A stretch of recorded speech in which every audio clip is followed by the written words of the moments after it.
Welcome to the Nomad Network, your first stop for complete and comprehensive Chicago Bears football coverage. Dive deep into analyses, updates, and all things Bears. Subscribe to our YouTube channel today and never miss a beat. Thank you in advance for your support. We promise to bring you the best because together we're unstoppable. Go Bears!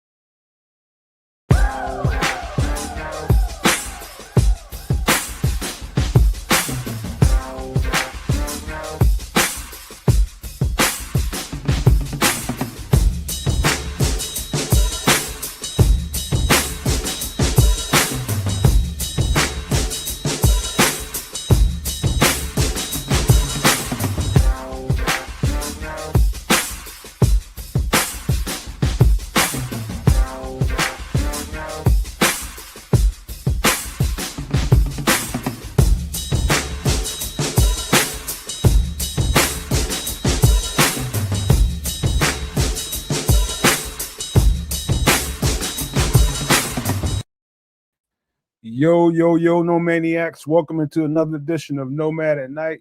I'm your host, and I got my two trustees with me, man, having a little concerning football conversation in the green room back there. We'll bring it to the screen here in a minute. But, yeah, man, I've had not a bad week. I don't never have a bad week. I don't never have a bad day.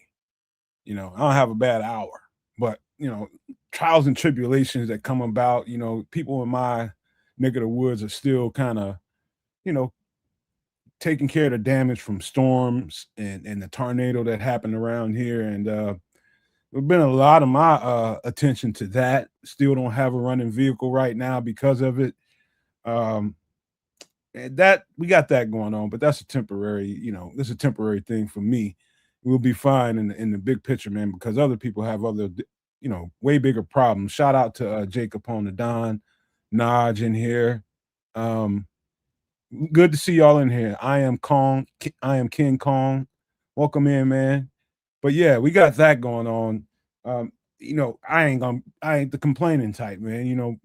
It's a lot of people around here that have way bigger problems than the ones I have right now. So ain't no complaining going on here. As far as the Bears go, we're gonna get into a deep conversation tonight. I got a few players I did not have the amount of time that I wanted to really dig into it because of what I previously just said. Plus, there's things going on in the world that's kind of parsing my attention a little bit more than normal. So I got a few guys to talk about, all defense, just for the record. But yeah, man, we're going to talk about a whole bunch and more tonight, man. But let me stop talking SHIT and pass it over to the Canuck.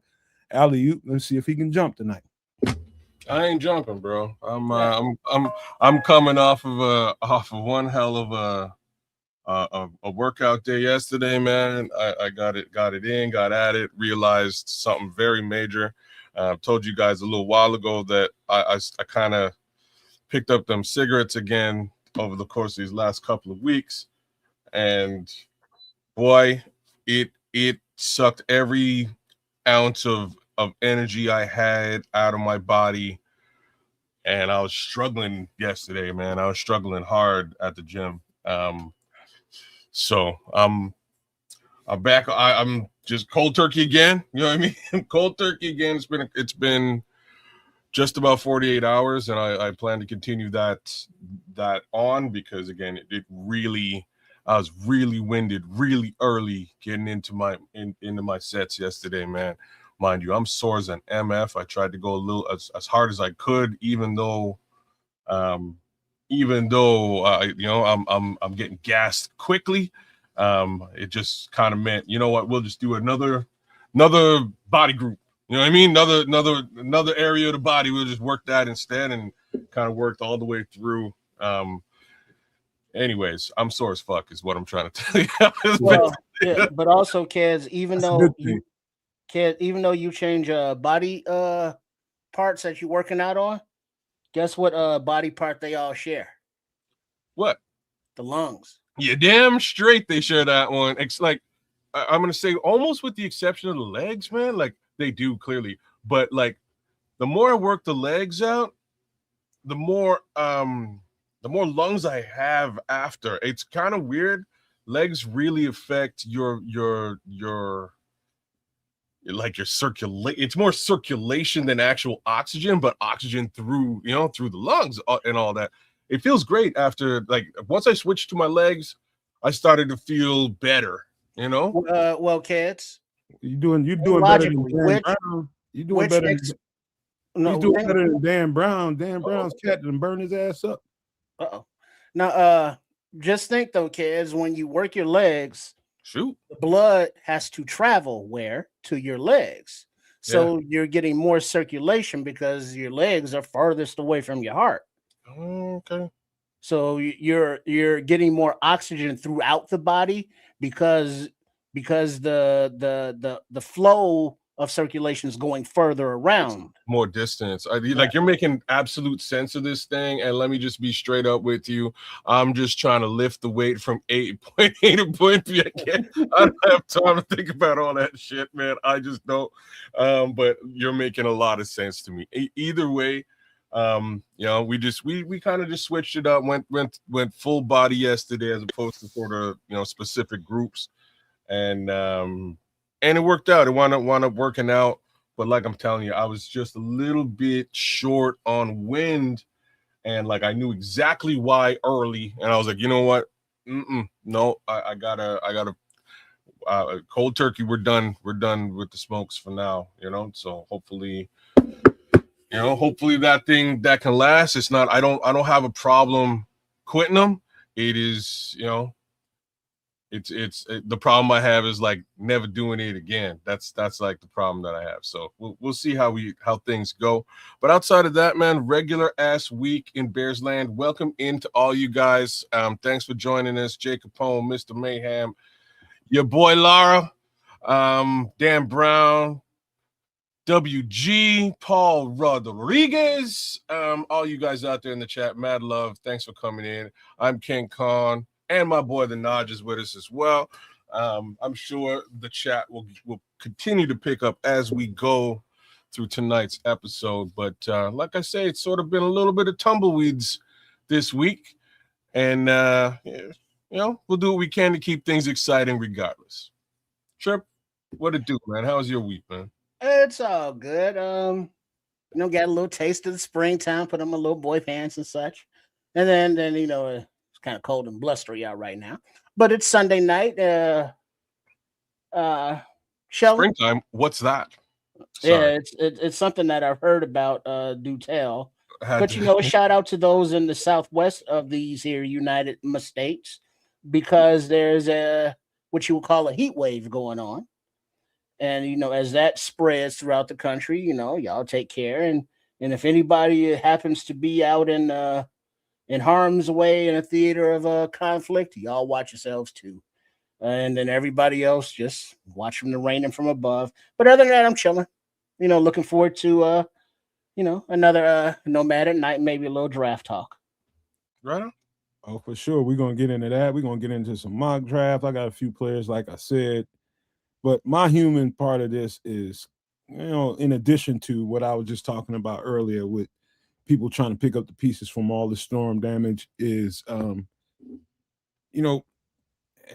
we don't do politics on the show, and we're not going to do them tonight, but what's going on in the world is kind of, I guess, a little politicky, geopolitical, whatever you want to call it. But it's I just say this: the Doomsday Survival segment of Wednesday show on for some extra sauce is going to have some reality, very strong reality to it, because of what's going on in the world. There's things going on in the world that, it could take quite a long time for them to get back to normal because of the actions that's being taken out there in the world. And we're talking about stuff that we can relate to right now with gas prices, different things like that. The price of oil and all those different things. People don't realize that like oil is in every single product, pretty much, like literally in everything that you have in your home. Everything that you go in the store and buy has service. Yeah, and services and service. Yeah. And so it's that powerful of an item or a commodity in the world. You know what I mean? So what's going on in the world as far as it might be going on in the Middle East or Persia, whatever you want to call it. I call it Persia, not the Middle East. But in that part of the world will affect you here if it's not already affecting you with gas prices and different things like that, energy bills and all this kind of stuff. And I've been hearing talk about in different countries that they're talking about doing let's just say, I don't know how to best describe it, but they're talking about kind of parsing the amount of energy households should be able to, expand. Yeah. So with this kind of crisis, this is going to be similar to what happened in COVID. They're going to be asking people to stay at home more and do your work from home more, and only go out to do necessary things, because the more you go out and use energy as far as oil and natural gases go, the harder it is for them to replenish those reserves. And so we're going down that road, I think. And so now I'm starting to, I'm already a quasi prepper to begin with. I've already prepared pretty much 75, 85% of what everybody else, regular people, need to go out and do. But now I'm going to have to double down on that, because with the situation, the way it looks like it's going to be kind of dire. I would just say that. And so my mind has been kind of preoccupied with that kind of thing and what's going on with the storm, and trying to pick up the pieces from that, vehicles and all that. But this is also a very strong part of what I'm thinking about right now. And so, no, I'm not diving into as much tape as I had been previous this stuff. And so it's more important things in the world than goddamn Chicago Bears right now is basically all I'm trying to say. That's a good way to say it. Fair enough. All right. So with that being said, man, let's just jump into the Bears conversation while I put this banner up and you guys can see the latest top 30 visits confirmed. But KG was in the background talking about the Bears and feeling some kind of way about what's been taking place so far versus what's been removed from the team. Let's just give the people that support what we do some kind of sentiment of how you felt about that. How do I parse this? So, I kind of said some stuff with respect to the loss of our secondary and those interceptions. And to take a little bit of a step back from that, it's a lot like those interceptions are almost impossible to recreate, right? I'm going to say maybe in game 2 or 3 last year, I stopped and I was like, y'all, is this sustainable? I had to ask the question, and like, lo and behold, it was sustainable. Like, who knew? So they continued to really make headway with respect to those takeaways, which were just a beautiful thing throughout the season. Now with the culprits who caused much of that calamity gone, you have to sort of stop and look at where we've gone and what we've done. My major beef with all of that is much less the fact that they got rid of any of those guys. It has much more to do with just business, dollars and cents. You could have retained them for peanuts on the dollar from the look of them leaving. It doesn't look like any of that core nucleus of this team that has now sort of been shaken up. It could have been retained for more or less affordable dollars and cents. Anyways, that being said, the upside is that all of those, Pro Bowlers or not, all of those players who've left the team, they've been replaced with younger and faster commodities, which I'm fine with, right? So in that respect, the team has gotten younger, which sort of again wraps a younger nucleus around this Caleb Williams-led team. To me, that's all of that is good. These are actually very high caliber players for the most part. So I'm kind of pleased with the trade-off of youth and excelling experienced youth versus what we had on the team in 2025. So that's cool. Unfortunately, where I'm at a bit of a loss is that it's just sort of a trade. You know, we traded older guys for newer guys. But what have we done to really actually like improve the team? There's two areas really where the team has been improved, and that is, again, in the youth area. And I'm also going to concede this the area of speed.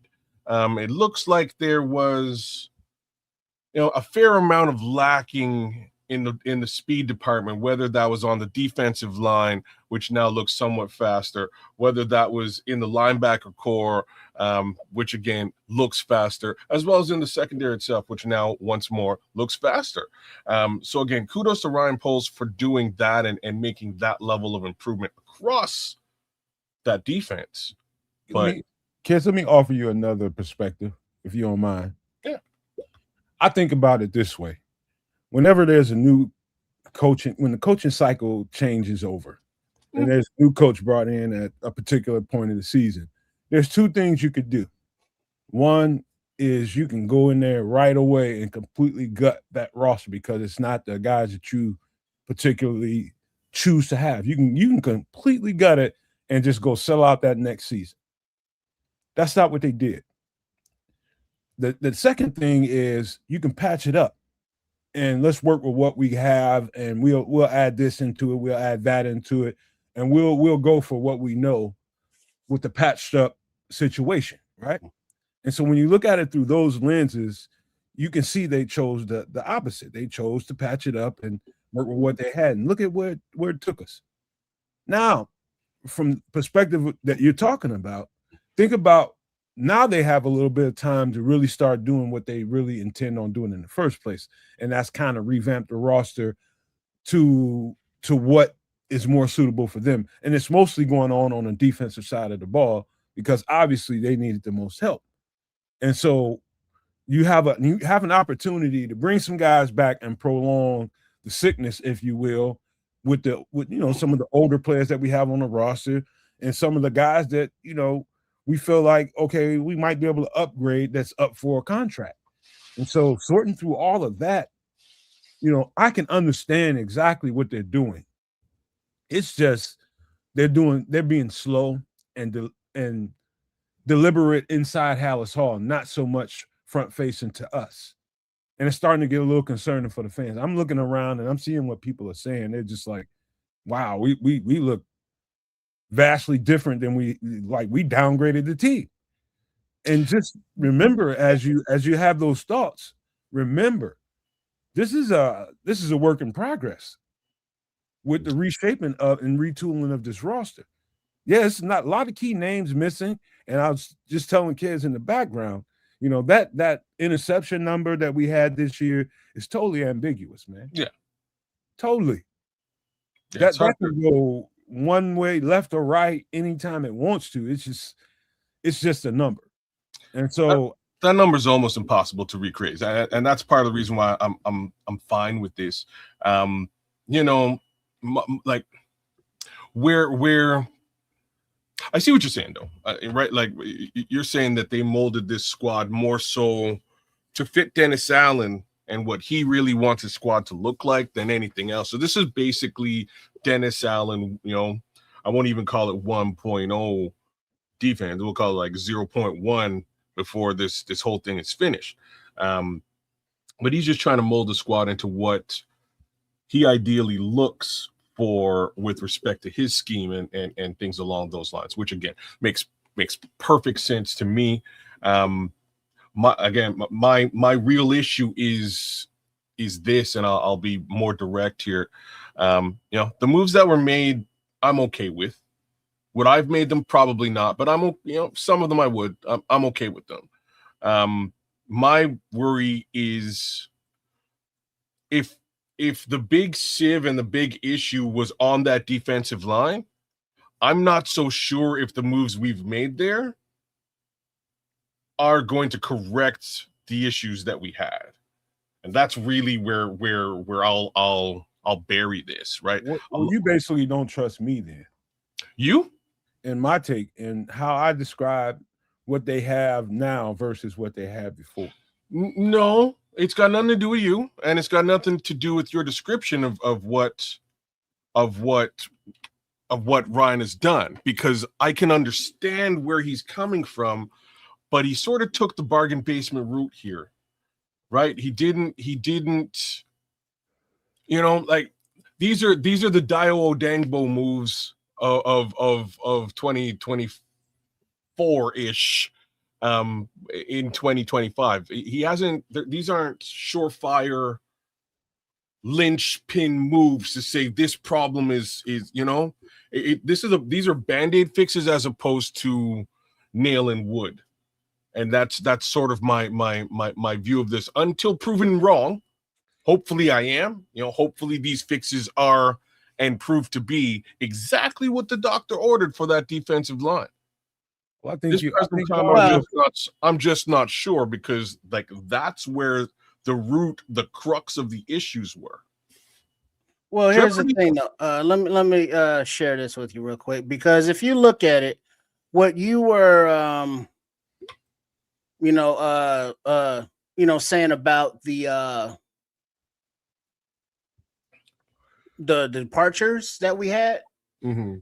You know, you look at on the screen here for those, you know, driving or whatever, keep your eyes on the road and be safe out there.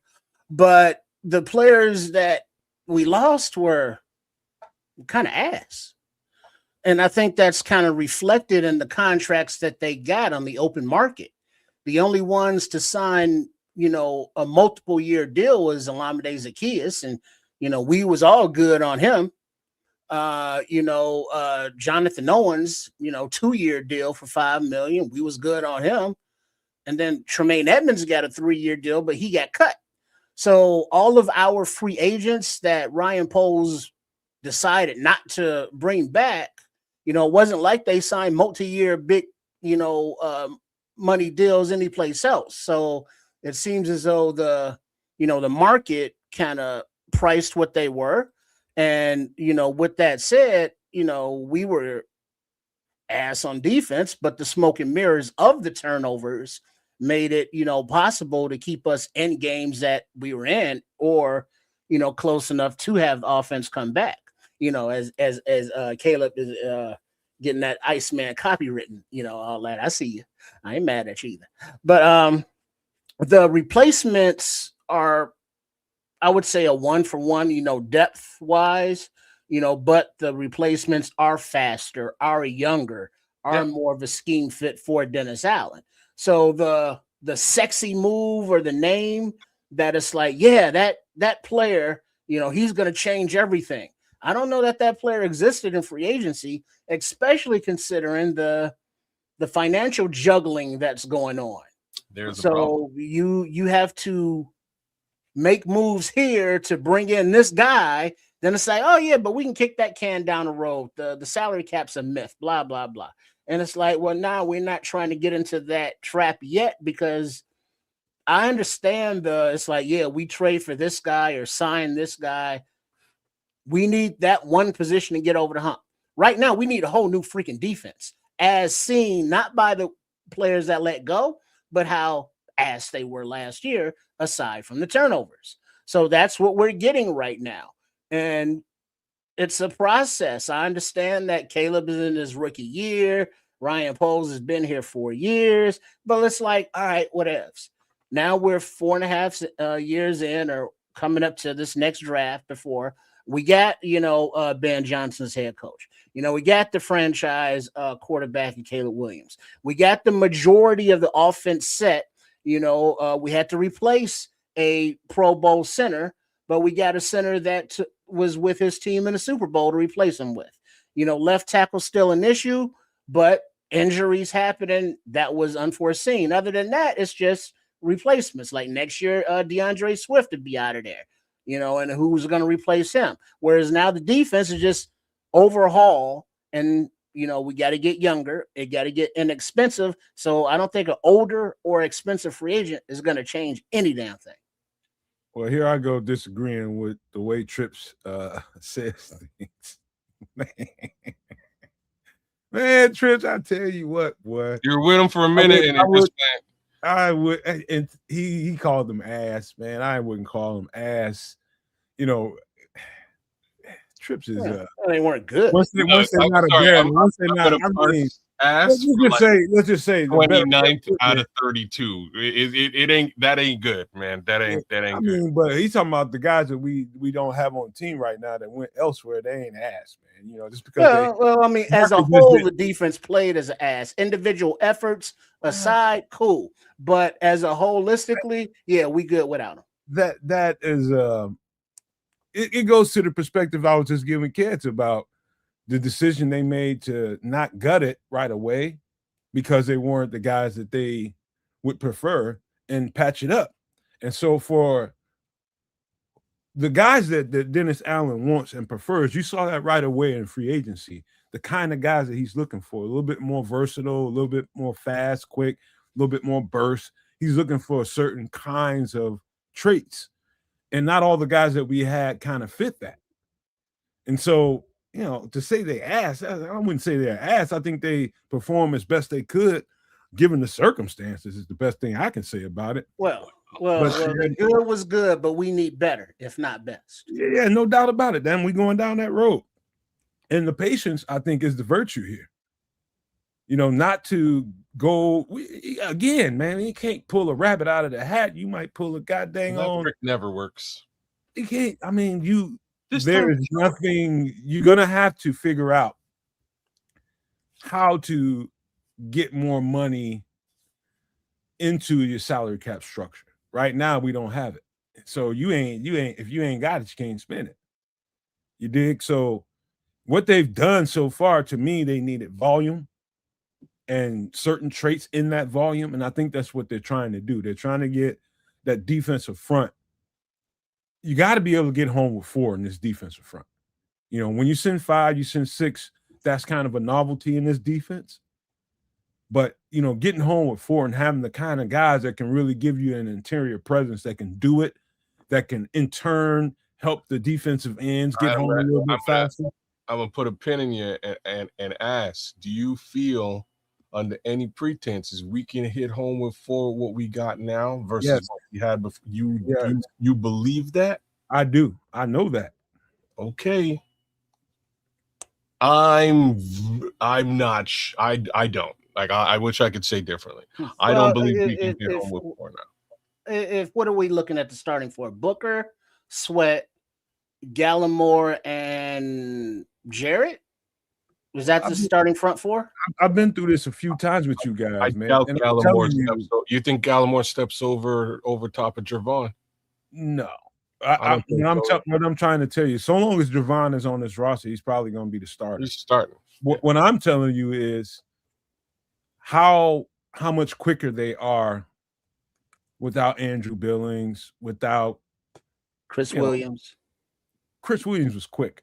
He just wasn't strong enough to really do what Dennis Allen needed him to do. There was times when he had him playing nose guard, and the guy's barely 300 pounds. He just wasn't strong enough to maintain a double team. He'd get moved the hell out the way, and it ain't no problem. So he wasn't.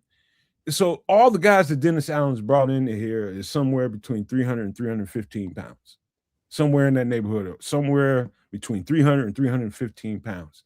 He optimized speed and quickness. And so with the interior pass rush being improved, Ryan Post was trying to say that in his presser. The object,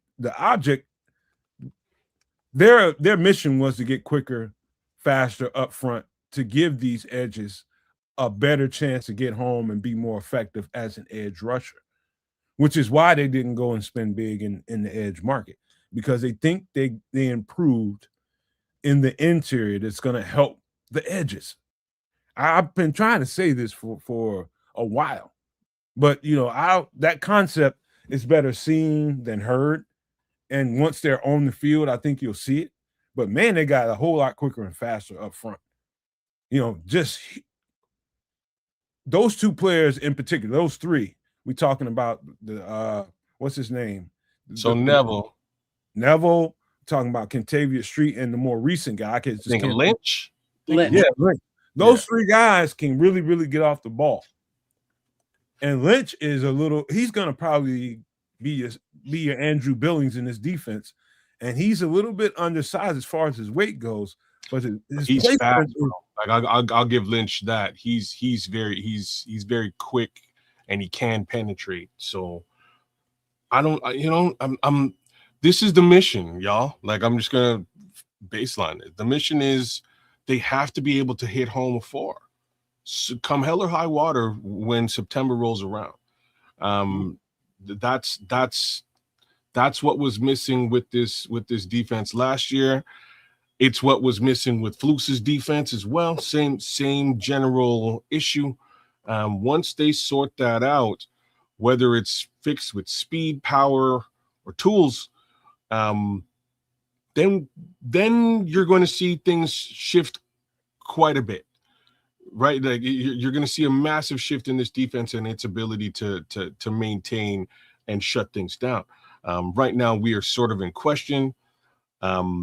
I know these guys are all faster and somewhat toolsy. So, I'll give it to these 3 guys that he's picked up on the low. But I need to see it on the field because I doubt that any of them will be starting. Well, Kiz, I'll give you something that this might make you feel a little bit better. You 2 trips. We remember DeForest Buckner, right? From Indianapolis. Yeah. 3 tech out of Indianapolis.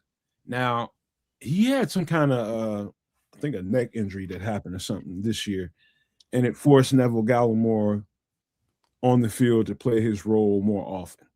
And so a lot of the film that I saw with Neville Gallimore looks good, huh? Oh man, let me tell you something. It looked better than DeForest Buckner a lot of times. And I don't know that DeForest Buckner wasn't dealing with something, and I just might not know about that. And that's almost a oxymoron to say Neville Gallimore looked better than DeForest Buckner. But the truth is he did. I'm impressed by Neville. Neville's come a very long way. And when I say that, I believe it's going to be a hell of a lot harder to run the football on us when he's in the lineup. I have to say that out loud because I actually do believe that. Contavious Street, I don't know. I'm a little bit less impressed. I am quite impressed by Lynch. So to me, really, it's just going to be more of a rotation and how this rotation tends to look when they actually put it into practice. So I kind of can't wait to see it. But here's the kicker. The kicker is the draft and what we wind up doing with respect to this defensive line in that draft and how quickly these rookies can be brought up to speed and make their impression felt on that defensive line. I think we need at least 2, if not 3 linemen in this draft. I don't know how many picks we got, but I think that's, I think that's really what we're looking at. Well, let me ask you this, though. You and Nomad both kind of mentioned Javon Dexter. Let me throw this nugget in there for you, and then I'll toss it back out there. He just recently signed with a new agent, Drew Rosenhaus. Who is that now? Javon Dexter signed with a new agent, Drew Rosenhaus. And Rosenhaus is one of those agents that likes to, let's say, air quote, maximize his clients' contracts. So with that said, and seeing how coming out of college, Javon Dexter was not a get off the ball kind of guy, and he still really isn't. Does that change the way you think that his tenure might be for this team? Well, before we get to that answer, let me show the respect that is deserved for this.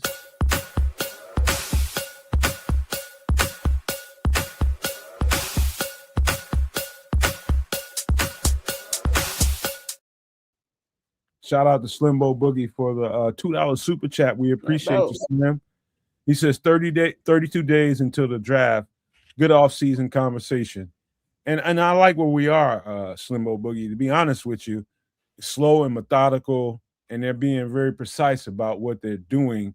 And I understand why, and I know everybody doesn't resonate with everybody because Most people just look at these like, oh, you just got a guy who was just a guy who was just a guy on this other team. You know, what are we doing, man? We're not doing anything that's, you know, ground shaking, that's earth moving at all. You know, and I understand that. What we try to do here on the Nomad Network is bring you a perspective that can really sit home with you, even when the show is over, and it gives you something to think about. And I am just telling you guys, what they've done has already changed our front. And all the complaints about, oh, we don't have a pass rush, we don't have this, we can't get to the quarterback, that it's true. But what they've done so far is definitely changed and altered that up front in the middle. Not the edges yet, but in the middle. And so interior pass rush in a set like we run is as important as an edge rusher. I just want people to keep that perspective at home with you, even when the show's not on. And then if you can get to that point, then you can understand why, you know, the assets were spent in free agency in the interior of the defensive line. If you can get that, then you know exactly what they're trying to do. They're going to go young and draft an edge rusher they think they can start. That's what they're going to do. And he's going to challenge Austin Booker in the spring. That's what's going to happen. Well, yeah. This is precisely why I scream Akeem Mesidor as loudly as I can. A, Ottawa, Ontario, Canada. B, he will play inside and outside, so you can line him up right alongside the man Booker. And I say that because I really like what I see in Austin Booker, especially when the team across from him is wearing green and yellow. It's a beautiful thing when that team shows up, because Austin Booker is a heat-seeking missile animal, savage Wolverine. And I hope that level of play continues from him. Again, we lost a couple of games with him early this season, and then really got to see him shine a bit later on. Hopefully we can really see him shine for 17 games, and again, do the old switcheroo with somebody who can go inside, outside, right beside him. That helps really bolster both positions with this one particular player. In any event, you know, moral of the story is, yeah, we gotta get to the passer. Now, to get back to where Trips was. Trips, I didn't realize that he had signed with Drew Rosenhaus. That is a very interesting conversation for Javon Dexter. And what it means is that he may see the writing on the wall with respect to them going deep already in free agency and tripling down on that interior defensive line area. His position. And they may do the exact same thing a little bit more in the draft, right? Like, this might continue on in the draft. So he might be seeing that writing on the wall and going, okay, it's probably in my best interest to go out and secure the services of the best, bar none, agent in the game, to ensure that if I have to transition out of this team, my transition comes at a pretty penny for both me and him. So that's I smell what you're cooking. I see exactly where your brain is, and I did not realize that up until just now, which leads me back to the area that I'm always in, same place I'm always at, which is like, we need to draft and develop these guys and trade them to get some sort of capital so that it's not an absolute waste of money, time, energy, and effort. Mm-hmm. Please, Lord, let that happen. Now, here's the flip side to this. Here's the flip. This might not happen. Like, let's be honest. It might not happen. What might happen is Neville Gallimore or one of these new rookies might come in gangbusters and take the man's job. And if that happens, he's going to ride the bench just like Braxton Jones ruled the bench last season.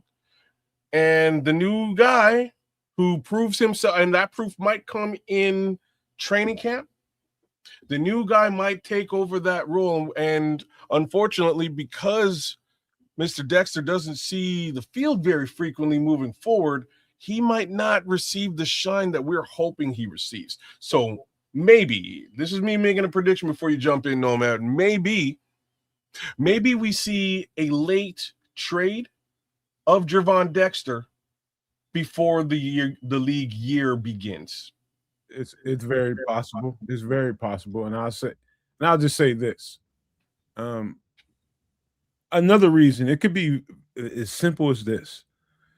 Gervon Dexter, Chicago Bears, trying to get something done, trying to get a deal reached. Couldn't get it done with the agent that he had. Switch him up because he saw the market. And guess what? There wasn't very many D tackles that got paid in this market. There's a few. There's a couple. Not very many. The market, let's just say teams really tightened their belts this offseason. And there's a few contracts that got loose out there that was just like, oh, that didn't make no sense. I go back to the Ricky Pearsall contract. That was ridiculous to me. But there is a market, and when you have an agent that's really adept at noticing trends and knowing what the market is going to look like for you, whether or not, the player that's being told what the market looks like versus what he knows he's capable of and what he's worth, that could be a hell of a conversation between those two people. And if it's not really sounding like what I expected, I got to get rid of you, man. I'm listening to this other guy, man. I like what he's saying. And that market might not look good for Gervon Dexter in Chicago, but preparing the grounds for you to get the best deal that you can get. You can't get a better agent than Drew Rosenhaus to get it done. Nope. There's be some arguments about a few other, notable names that are out there, but man, this is about dollars and cents when it comes to Gervon Dexter. At this point, he has to know that this ain't nothing to do with this ain't got nothing to do with loyalty. This has got everything to do with business. No, and I fully get that, and I want him to maximize his value, but I don't think that should be here. Well, it's about it's less to do about what we think about Gervon Dexter and how he can bring a certain something to the table more than what Dennis Allen thinks he is and what he can bring to the table versus some other guys out there that he thinks they can bring a little bit more. Now, Gervon Dexter doesn't really look like pretty much any of the D tackles that I've seen play in Dennis Allen's defense, who has a proven defense over the years. I'm talking about like 15 years worth of really, really good defenses.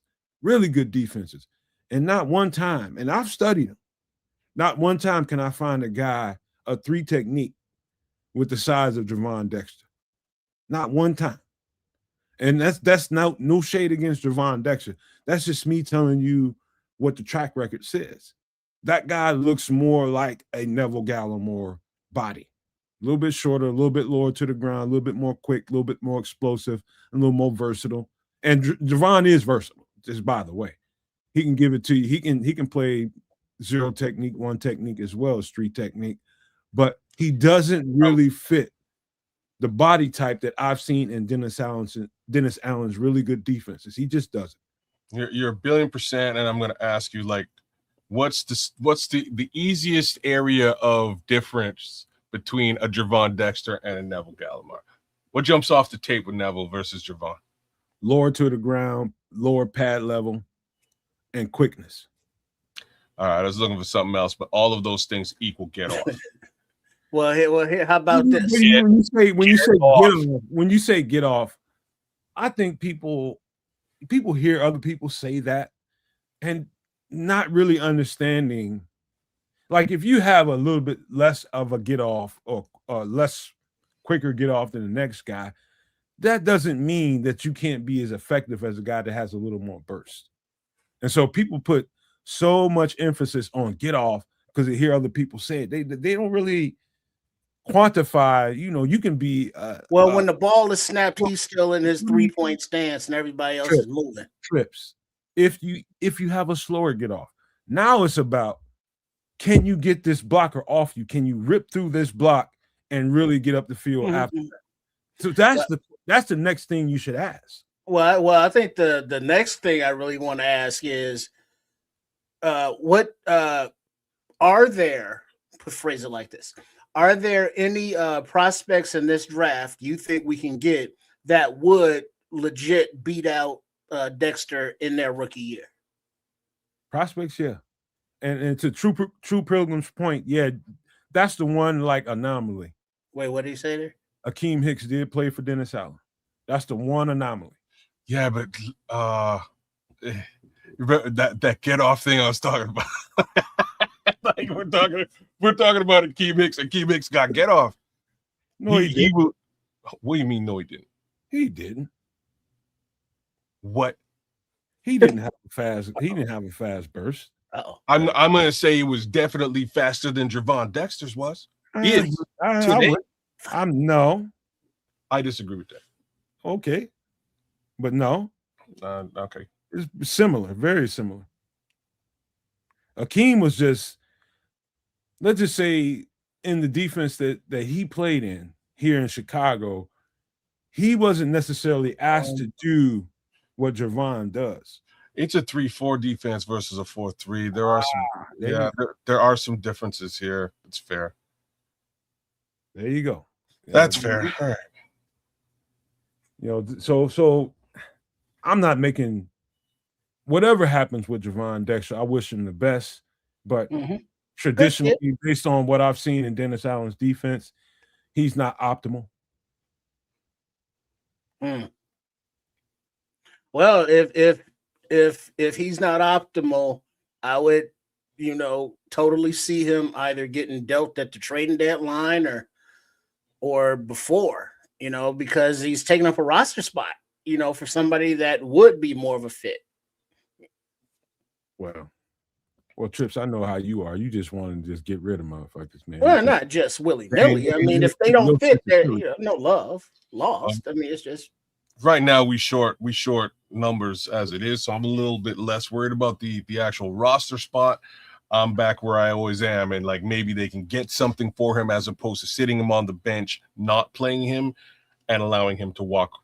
And allowing a second-round pick to walk for absolutely nothing. You know what I think they're thinking with Javon? What? I think they're going to primarily play him at 1. That would make more sense. I think that's what they plan to do with him. Put his 6 foot on the roster, right in the middle. I think that's primarily going to be his role, and that's not a for him. That's not a role that's going to maximize his dollars, but that's a whole other conversation. That's a separate conversation. Well, how versatile is he along the line, do you think? He's shown he can be versatile now. He's shown that here. He can get up and down that line. He showed you reps from 3 technique. He's shown you reps this year from 0 and 1 technique, a little bit when Flus was here, but he's also shown when Flus was here that he can get on your ass from the edge as well. To me, so those were some of his better reps. Yeah, because True Pilgrim is saying he agrees that Javon is not a 3 tech. Not for Dennis Allen. Not for Dennis Allen. I don't think he's optimal whatsoever. And shout out to Ron. He just renewed again. Remember, for 5 months. Ron. Shout out to Ron Winarski, man. We love you, bro. Man, Nomad won't be punching you out on my watch, Ron. I won't. Fight. All right, hey man. Listen, we got a couple guys. You know what? This conversation is so good. Let's just keep it rolling for a couple more minutes, man. Yeah. Real quick, just before you go, Nomad, just to clean up something that Ked said earlier, not clean up, but add to about the 30 visits, and across the bottom of the screen, there was confirmed Hallis Hall 30 visits for these prospects. But Dan Rochard did an interview, and he said, in context, Dan Rochard on the 30 visits, the more concerns there are and the less clean they are, the more work you have to do. You bring them in for a 30 visit. Last year, the Bears drafted 0 players of their reported 30 visits. You said that last week, and just poo-pooing the work I had to do to get this on the screen. So kiss my ass. Shut the fuck up. Golly. You said that a week ago. That was not the purpose of the comment. That was not the purpose. That was a different one. That was a different one. I know, man. It's and so if they're bringing guys in on 30 visits, they have questions. So, but I mean, like, we're looking here. Bears News top confirmed. Like, I heard Dejon Stribling is good, but maybe injury concerns. Joe Lions today, FGB boy. What up, dude? Grayson Halton. I hadn't heard any possible red flags or questions, but then that also goes to show that whatever questions or cleaning up that a front office has to do, we as fans don't know that stuff.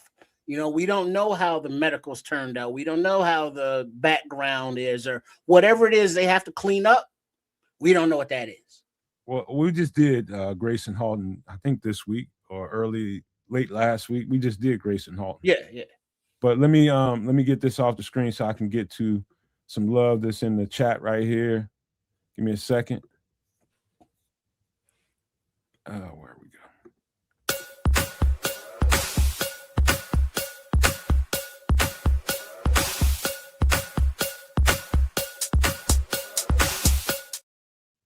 Shout out to Cloud Chasers Radio with the $5 $4.99 super chat. Nice. He says, how do we feel about drafting all defensive players with the first 3 picks?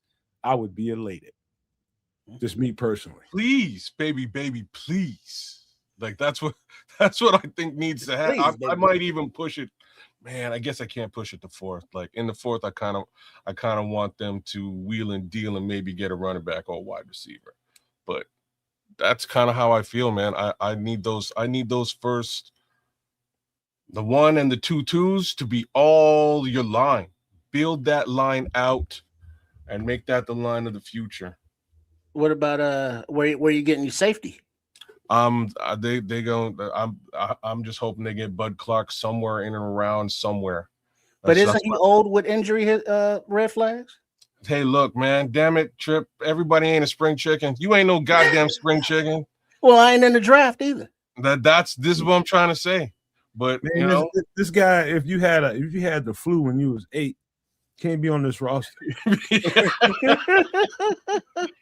You still got chicken pox bunks. No. I'm just saying. I hope they find somebody. There's some caliber safeties. I think the safety market in the draft is pretty deep. So I'm hoping. I'm hopeful with respect to that position specifically. Even then, I'm kind of interested in Cam Lewis, the safety. The free agent we just signed? Yeah, he's a linebacker, but like I'm kind of interested in Cam Lewis. He's a slot corner. Yeah, I thought he was more of a slot corner. He's a special teams demon. I'm interested in Cam Lewis, the safety, is really where my heart is. We knew that we didn't realize that we had depth problems at nickel corner, kids. We found that out this year.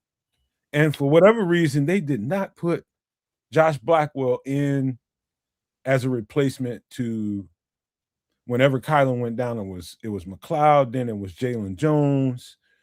It was everybody but Josh Blackwell. So obviously they thought that was a problem that they needed to address right away in free agency. And I think that's where he's going to be, kids.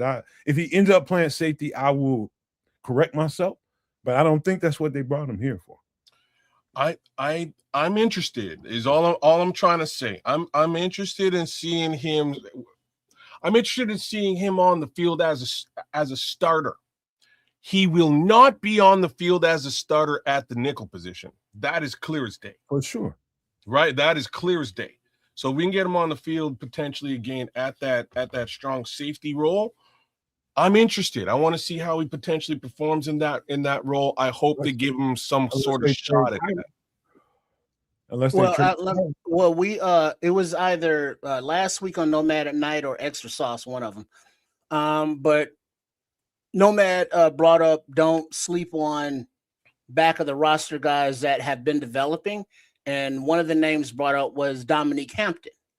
And so I went and looked at Dominique back when he was at Washington Huskies. And it was like, that boy can play.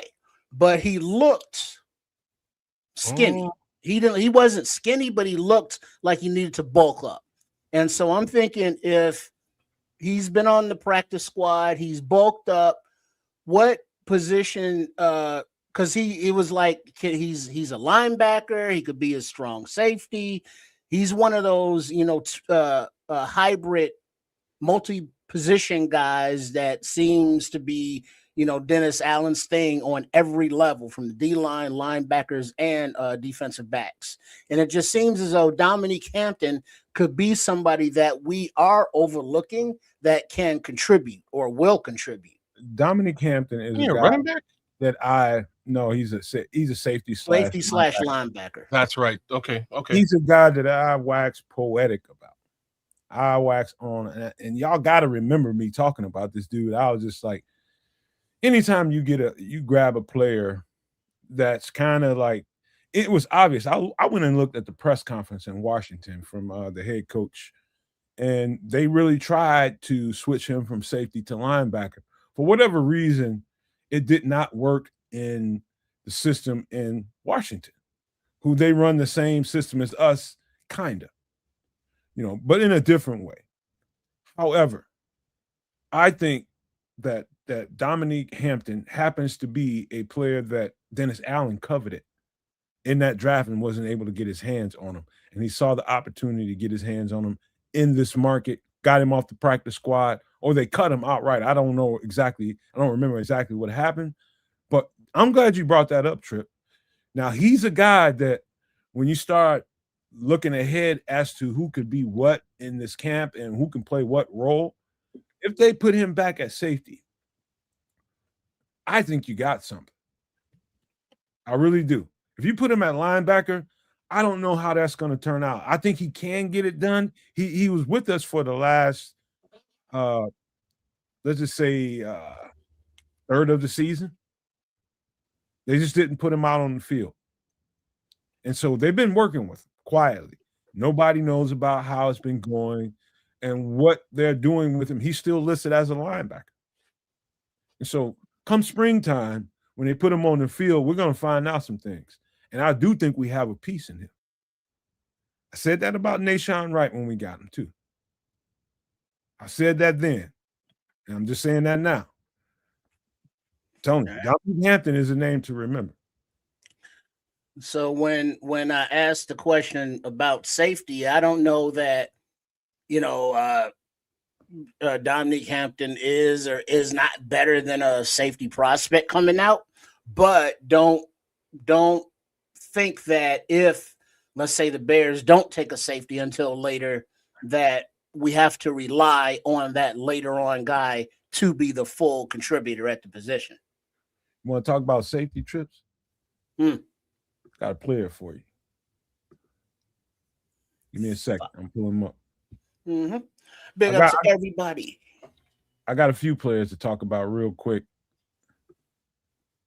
This is Jalen Kilgore, safety out of South Carolina. He's about 6 foot, about 211. First thing to say about Jalen Kilgore, he'll hit you. He'll hit you. The second thing to say about him is he's fast. Fast and will hit you. To me, and from my perspective, and I'm pretty much done with his film, and that's the reason why he's on the show, because I got to finish the film before I start talking about him. One thing about him is he's very, very physical. That's a strong trait from a Dennis Allen defense. Safeties are very physical, very fast. He checks both of those boxes, number one. Number two, he is, let me just say, he's like a linebacker in his temperament. So he's going to be really, really good around the ball. Not to say that he won't be as good away from the ball in space, but I do think his best position is in and around the ball, in the box.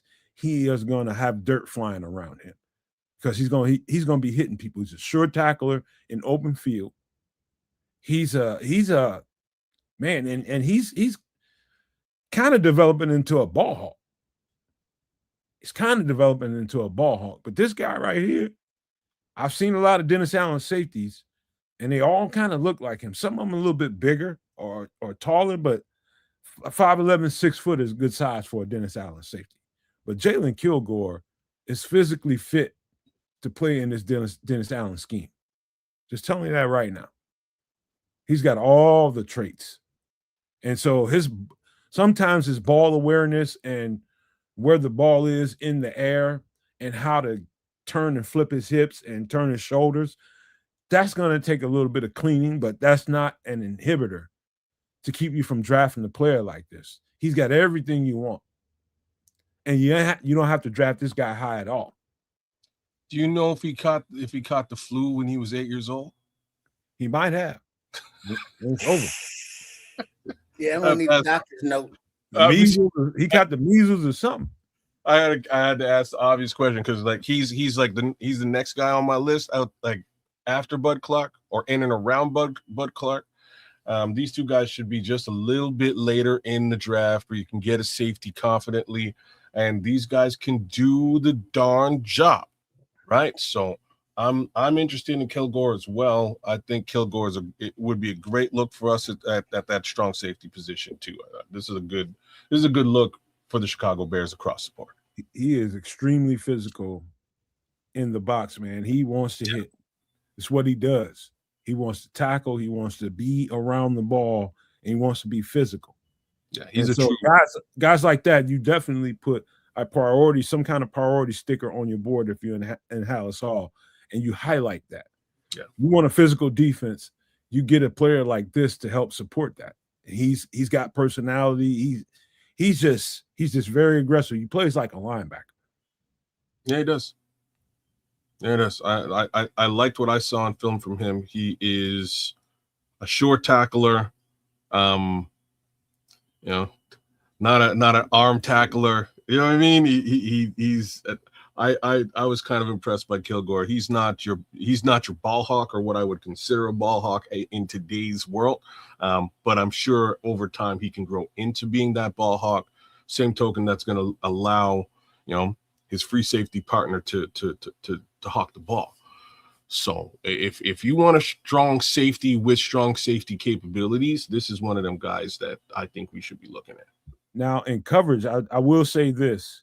One of the things I kept noticing on this film was sometimes he's late to get his head around. So you're taught, Keds and Trips, when you're in phase and coverage and you're carrying a receiver down the field, whether it's a receiver, running back, tight end, whoever it is that you got to carry down the field, when that guy turns his head and starts looking for the ball, immediately your instincts are supposed to kick in and you turn that head towards where he's looking for the ball. So if it's your left shoulder or your right shoulder, you pay attention and be acutely aware of where he's looking at. And sometimes Jalen Kilgore's a step or two late. It's okay to be a step late, but every once in a while, Jalen is 2 steps late, and then he ends up at times in a pass interference because he runs through the receiver. He didn't get his head around in time. But that's a coaching thing. You know what I mean? That's not we can't draft him because he doesn't get his head around quick enough. They're not complete products when they're in college. That's why they become professionals, to hone their skills and get better at what they do. That's easy peasy cleanup. Take it from a DB. I know this. They will clean that up pretty quick with him. And so that's the only real downfall that I saw on tape. And I don't even consider it a downfall. I consider it, okay, that's a coaching thing, and you got coaches in the building to do it. So you do that. You draft them, and you start working on that thing.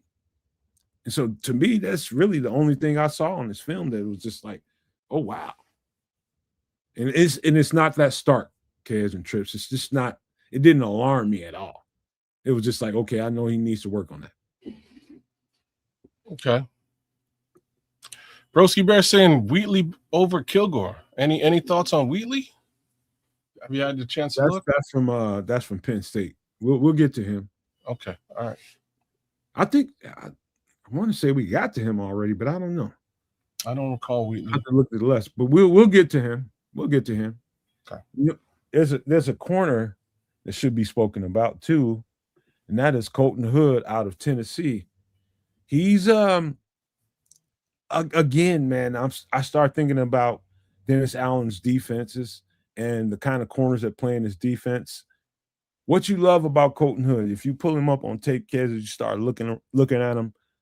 One thing I would have you pay attention to really quickly is how he, like in cornerback play, when you one-on-one with a receiver, one of the things that you're coached and told is you don't overreact to a first move. In fact, you don't react at all into a first move. You wait for the second one because the first move is all shucking and jiving. It's just trying to see if they can bait you into, going left or going right, and they just take off on you, and you got to play an uphill battle from there. And so what you see at the line of scrimmage with him is he's patient. When I see patience at the line of scrimmage, I see a confident cornerback, very confident cornerback. He's not worried about you running past him. No, Colton Hood has got all the speed that he needs. You're not going to run past him. And so he's confident in that. And so he's going to let you get off the line and do your little shucking and jiving and get into your route. And once you get into your route, that's when he's going to put his hands on you. You'll see that on tape right away with Colton Hood. He's late to reaction, and that's good. That's not a bad thing. And then he's going to put his hands on you, which I don't see enough of in cornerbacks in the National Football League right now. There's too many free releases. Too many guys are just running free without somebody putting hands on them. Colton Hood has been taught, get your damn hands on this guy. Wait till he gives his bullshit move, that first move, and then put your hands on him. You'll see that right away on his film. He is not gonna impatiently jump and your first move, he's gonna overreact. No, he's gonna patiently let you do your first thing. And then the second thing you do, once you break in a direction, he's gonna put his hands on you. And that's what you need. That quietly and slowly takes away a little bit, whether it's a fraction of a second or a whole second, it's going to take away a little bit of what the quarterback is thinking and the timing in his head.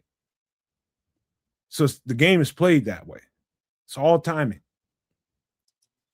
So Colton Hood has got it all.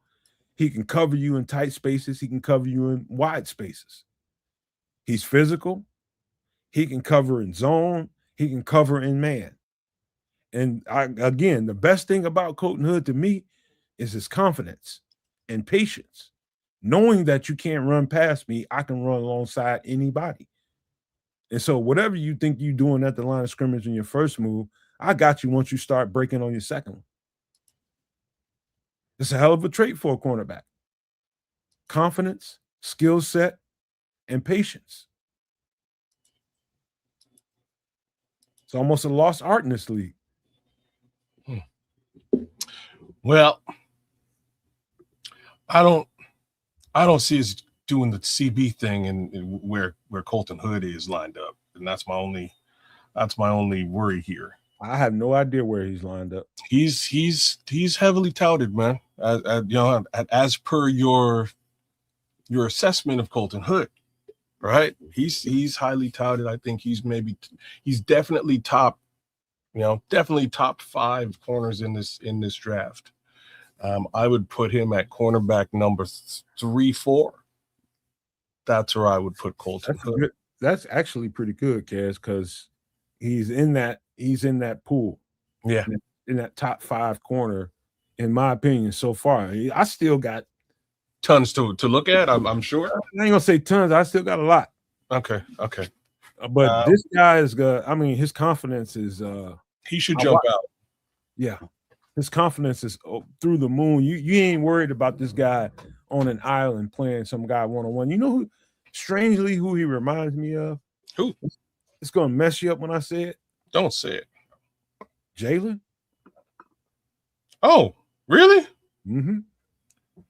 Jalen looked just like this when he was at Utah. How tall is he? Same size. Yeah, okay. Interesting. That I wouldn't have guessed that. Okay.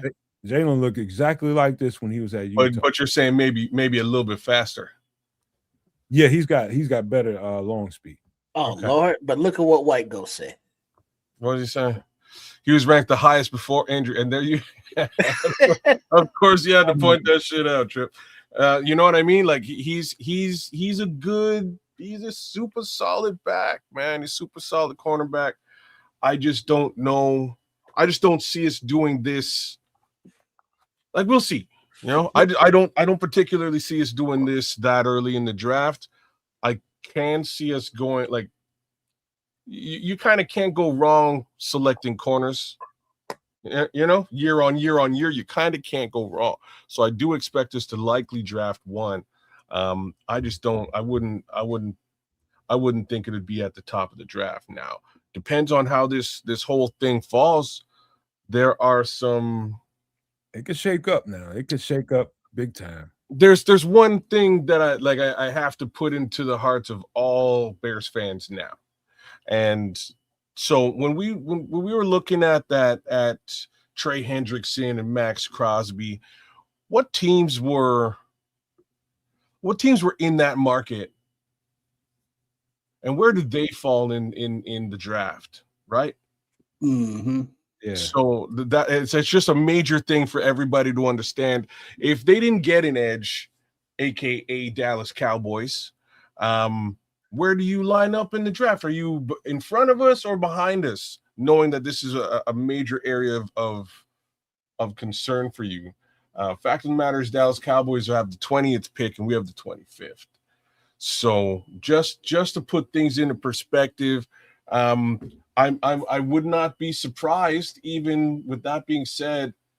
Okay, but they traded out. Okay, I was gonna say I wouldn't be surprised if the Ravens. Oh, the Ravens, I think still have pick number 14 somehow. I don't know what. That's right, because they didn't trade it for Max. They kept it and went and got Trey Hendrickson. Don't be surprised if they also double down at the position. Again, we just don't know. No, there's too many variables, dog. You're right. Too many variables. We just don't know who on their board they value why. You know, I'm just here. What we do on the network, what we do over here is just bring you the players and how that fits into the scheme of things. We won't know until they actually start drafting, but I do have one more guy. He's actually from the SEC, another SEC. No, he's from the ACC, as a matter of fact, but we'll get him up here. This is linebacker Wade Woodaz. He's about 6'3", 235 pounds, out of Clemson. Middle linebacker for sure. Middle linebacker for sure. One thing, he played 4 years at Clemson. And the thing I like about him is you can see the 4 years on his play style.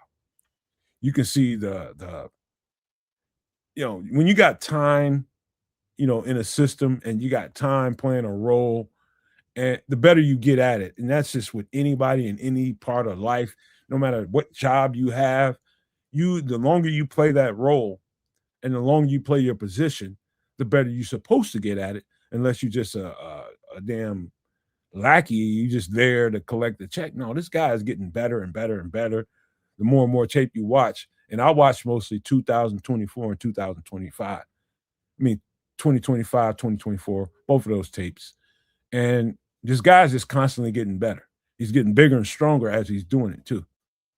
And so you're talking about a dynamic middle linebacker with range, height, and a little speed to go with that.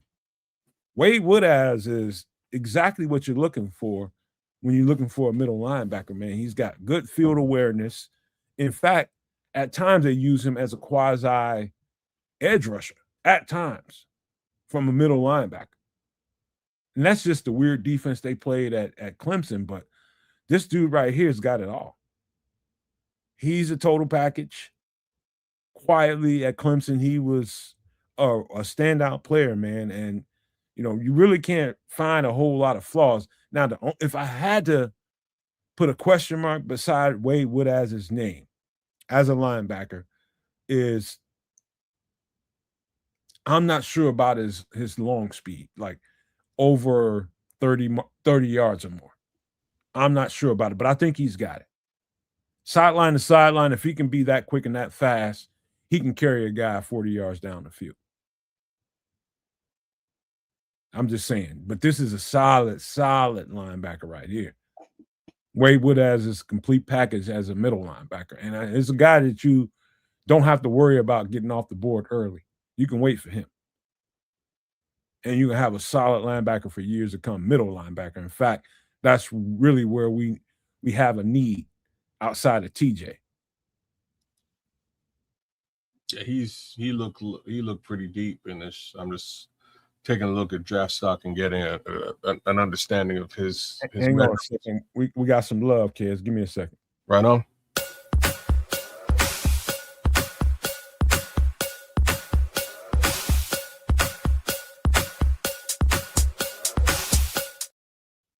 Shout out to Charlie Chan with the $9.99 super chat. He said, F Green Bay. FGB. And the sentiment is felt and resonating through the room. We totally agree with you. And thank you so much. We appreciate you, man. Get back to your statement, kid. Yeah, I was just looking at where he lines up potentially in the draft as well as his measurables. 6'3", 240-ish.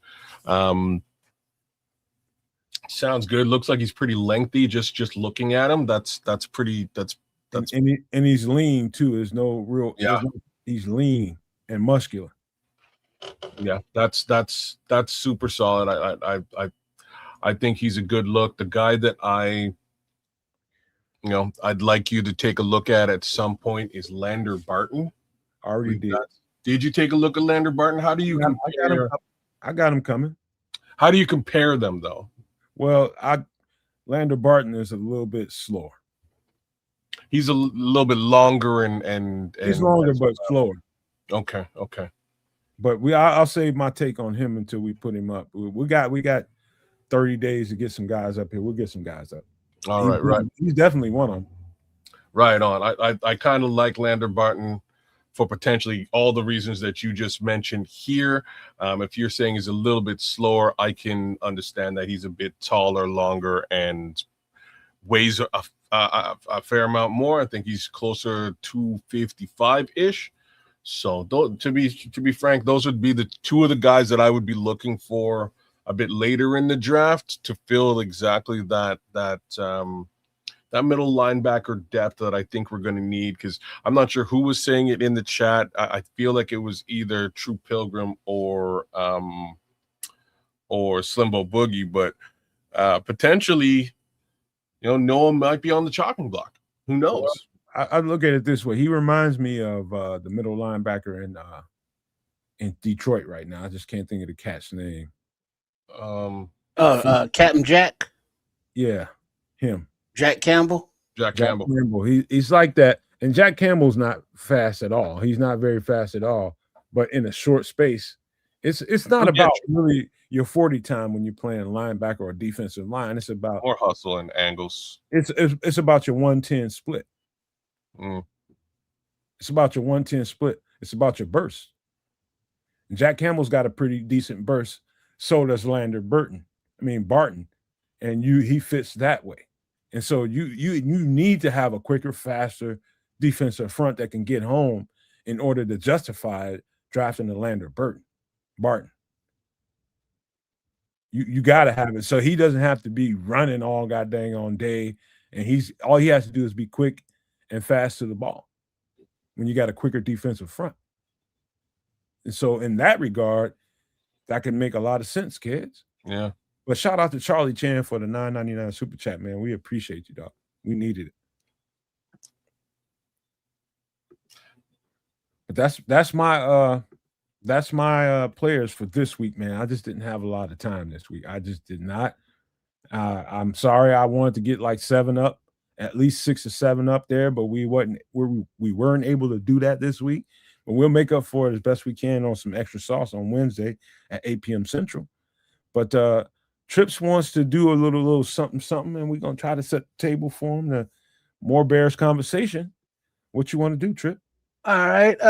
Yeah, I was actually just finishing up a little something, but as we are here in draft season, and I know that many of the draft nicks enjoy, this time of year more than actually the season for some strange reason. But it's a time. You've sucked at football for a couple of years, right? Except for this season. Now things are a little bit different. And it's like, yeah, can we just sim, get ahead? Like, no, not now. Nope. Now is a much must watch, game time.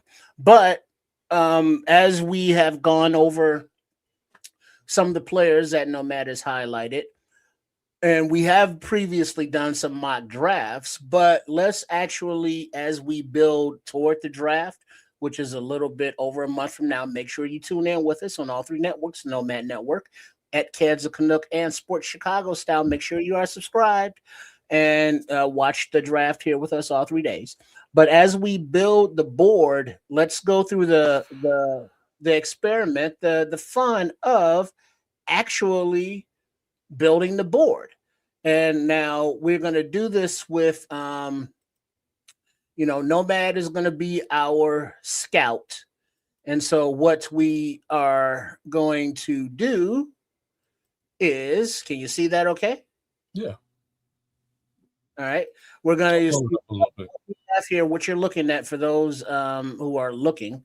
And for those who cannot see, this is a spreadsheet of the draft prospects that are on the draft boards right now by position. And so this is what, let's say, the front offices are looking at, just a board of names. All right, so now what we want to do is go by position group, and we're going to have our scout Nomad put these players in his kennel.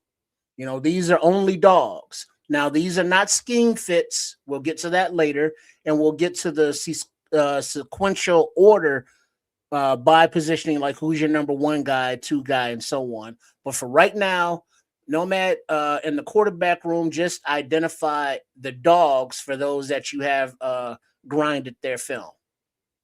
Well, let's do the top 2 or 3, man, because we got on the we could have been halfway down the list by now. Here you go, being prickly now. We got a mock draft. Well, you see this spreadsheet. We are gonna do more than 2 names on this goddamn spreadsheet. This, man, but I'm just saying we got a mock draft we got to do. So but the thing is, we want to set up the board, and so like the week before the draft, we want to have it so that this row, we have all of your dogs, let's say, and then all of the scheme fits in order. And so it's like your number one guy in the draft will be, we don't know yet. And then we're going to put them in that order. But to do that, we have to identify them. I get where you're going. All right. So just like quarterbacks, who are your dogs? If any. Let me just say, I'm going to go Ty Simpson, number 1. Well, you don't have to order them now, because if you haven't seen them all, now you're just identifying your dogs. Ty Simpson, Taylor Green. Taylor Green, okay. Carson Beck. And the first guy up there, he's solid. Fernando Mendoza. Yeah, let's leave that there. All right. So right now, for those listening, Nomad has identified 4 quarterbacks as dogs. Now, the rest, either he has not gotten to or they are not dogs. All right. Now, we're not going to go by 1, 2, 3, 4 yet, because you still may identify others. So that numbering system will come later. Somehow I think Trips is setting this up for his little thing he wants to do. But we'll do it. We'll roll with it. Yeah, so, all right, go ahead. Running back room. The first, let's Jeremiah Love, Mike Washington. No price though. Not now. Okay. Mike Washington, Emmett Johnson, Damon Claiborne, Seth McGowan, Kalen Black, Le'Veon Moss. We'll just leave it there. And Le'Veon Moss. All right, those was the running backs. And then you got a few more down there to get through. All right, wide receiver room. Carnell Tate, Makai Lemon, Jeremy Bernard.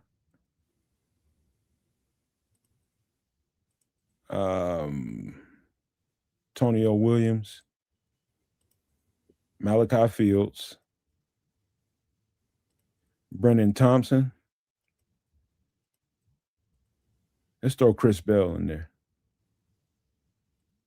It's a lot of dudes. Go back up to the top, Trips. Hold on. Jordan Tyson. And we'll leave that there for now. All right, tight ends. Definitely Kenyon Sadiq. Justin Jolly. This is another class I haven't really dug deep into. Max Clare.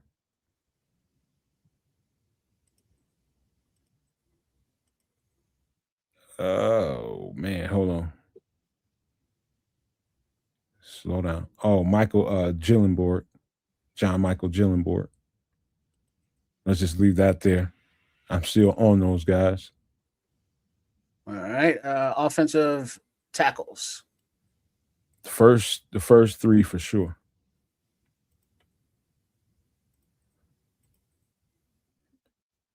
And Caleb Lomu.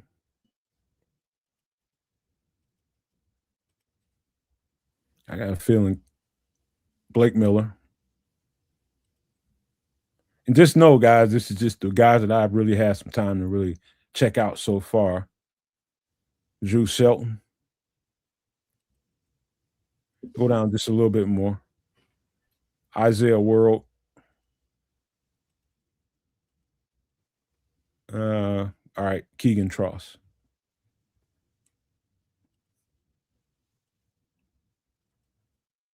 That's also a work in progress. All right. Interior offensive line. Ione at the top. Pregnon. Connor Liu. Jennings Dunker. I did a little bit more work on these guys. Keelan Rutledge. Jake Slaughter. Sam Heck. Parker Brailsford. Trey Zoom. Pat Coogan and Yeager Burton.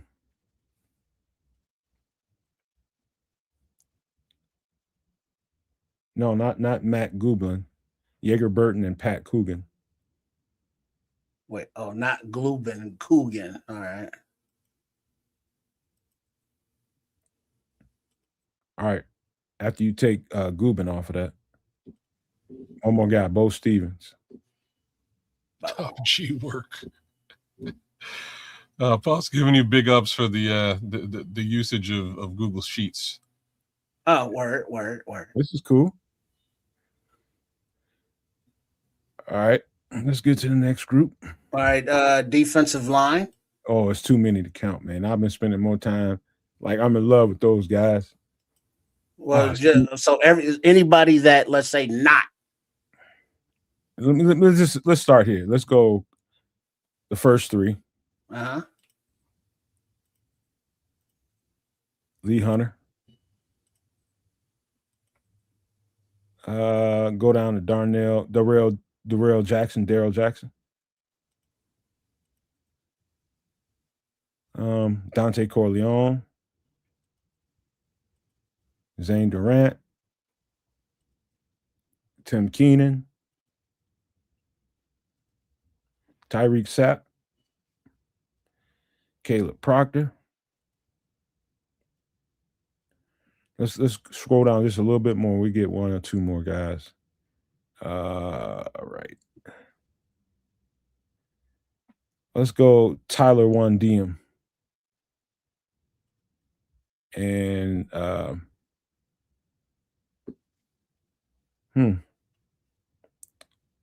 Aaron Graves is tough. Let's leave that there. There's a few more down there. All right, so we're at edge. Damn, they got Arvell Reese. Yeah, I think he might end up being an edge in the 3-4. Let's go and hit him. David Bailey, Cassius Howell, Keem Mesidor.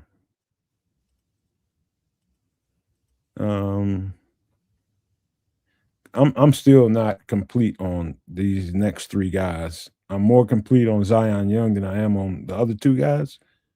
So we'll skip those 3 for now. Go to Gabe Akis, Malachi Lawrence, Romello Height.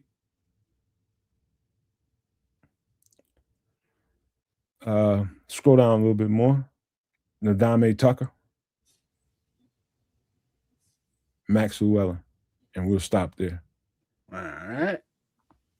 And then once, just for those listening, we got top half of this mostly done, and these are Nomad's dogs, and we will come back and do the scheme fits in a minute. So far. All right, linebacker. The O is for outside, the I is for inside, and I'm still doing those, but these are all linebackers. Let's start with Kyle Lewis. Jake Galladay.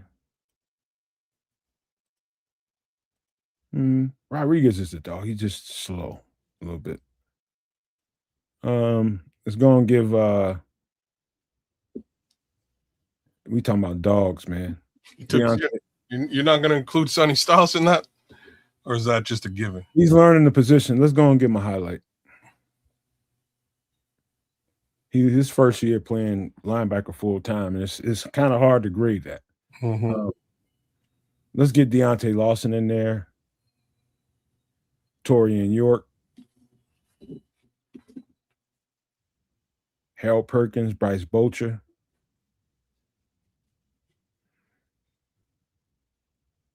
Give Lander Barton some love. Oh, Red Murdoch. Oh, my God. Justin Jefferson. Aiden Fisher, I'm in the middle of, but don't highlight him yet. Scooby Williams is a monster. Let's leave that there for now. All right, cornerbacks.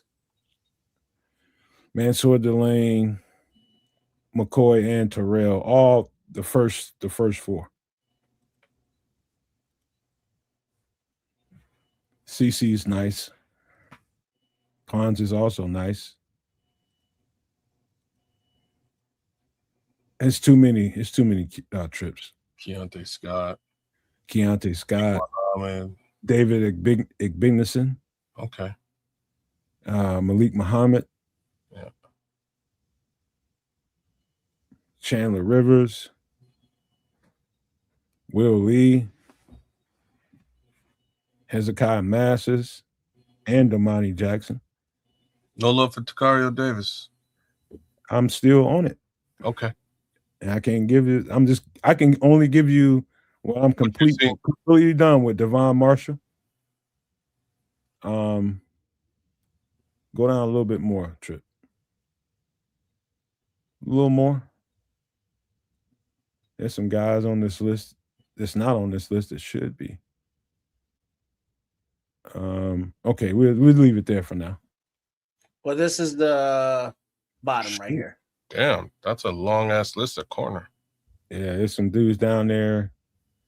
Nyland Green is tough. Don't do it. All right, let's go to the next position. And that is safety. Caleb Downs, Thieneman, McNeil Warren, AJ Halsey, the first Kamari Ramsey, Traden Stukes, who should be in the cornerback group, but he's a nickel corner. It's probably the best of them besides Thieneman and Downs. And then those 4. It's Key Wheatley, Bud Clark, Kilgore. Yeah. Lewis Moore's pretty tough. Jalen Husky's nice.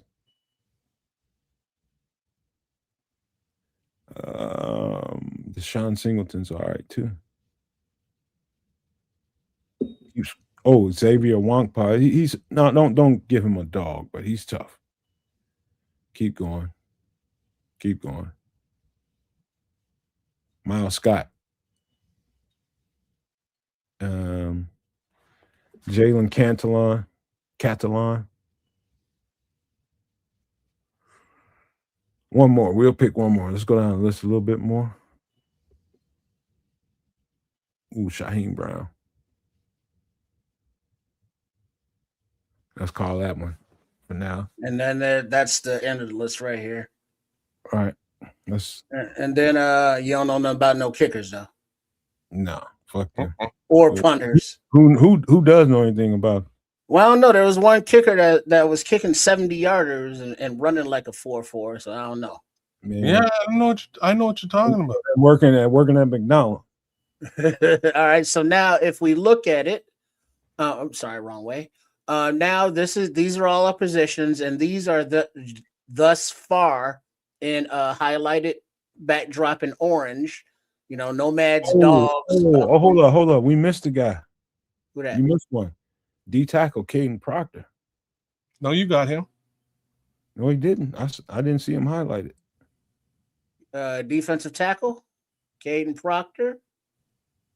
You just went past him. Did I? Eastern Bell. Go back up. You definitely said him. Right here. Yeah. Okay. It looked like you didn't. Yeah, right. All right. He's definitely a dog. All right. So now these are all the dogs.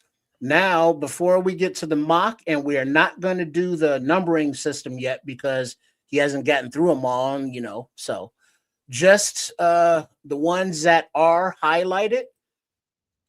Which ones are scheme fits for the Bears, offense and or defense? All right. This is the last thing before we get to this mock draft trips. Yeah. Scheme fits at quarterback. Any one of them can fit. Running back, any one of them can fit. Receiver, now that's a little bit more ambiguous because we don't know the body type they're looking for exactly. Exactly. And what skill set he brings to the table. One thing I can tell you is they brought in, I think it's Chris, what's his name? Dazon Stribling out of Ole Miss. Mm-hmm. One thing now he's not on this list. One thing I can tell you about is he's a good possession receiver, but a very good blocker. And so we know Ben Johnson covets that at receiver. And now the scheme fits over here. Any one of these guys could fit. Any single one of them. Any of the wide receivers? Yeah, any one.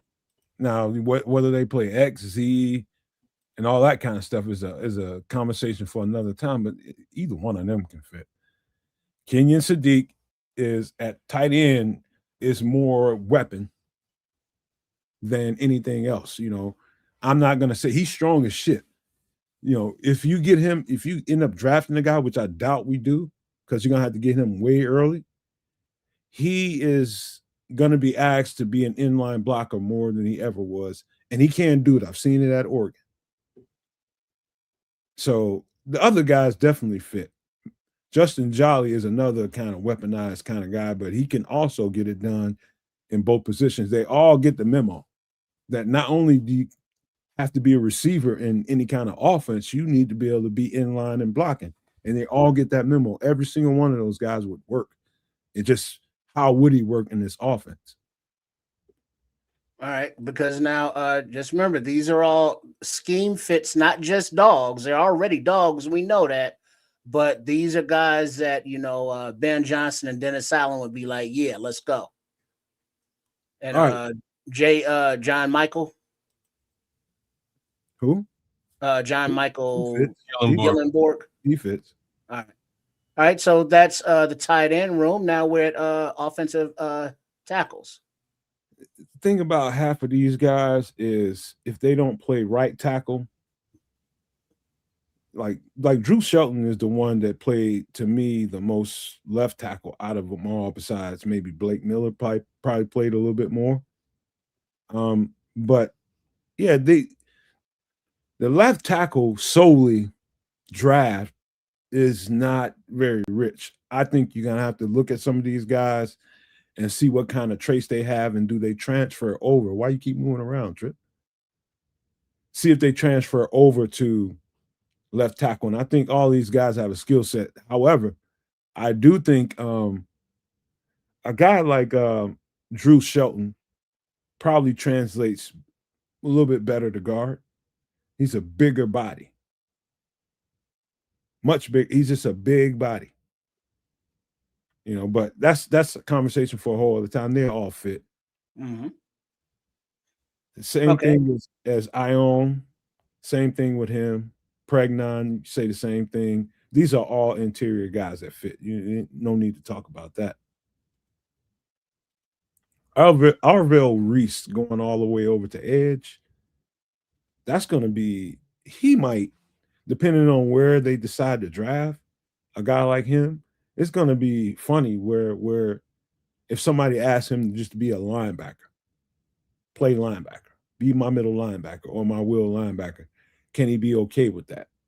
He thinks his best position is edge. Now, I'm talking about what he said. Okay.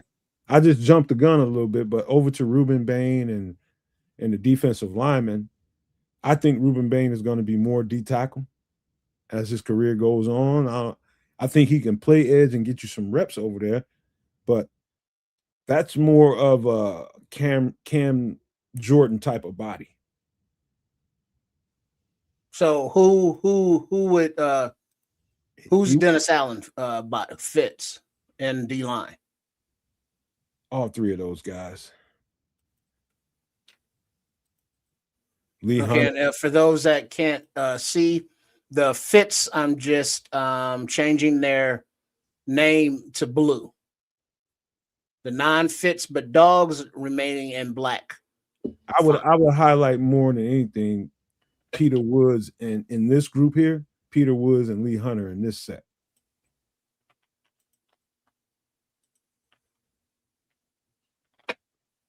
Then Dante Corleone, Zane Durant, and Tim Keenan. All right.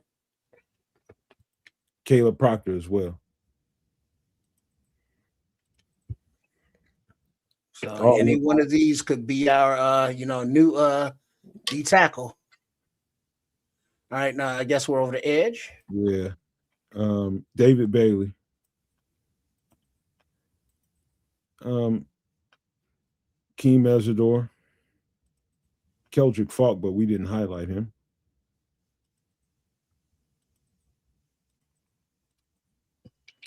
Zion Young. Gabe Akis. Oops, my bad. Hold on. Wrong one. There we go.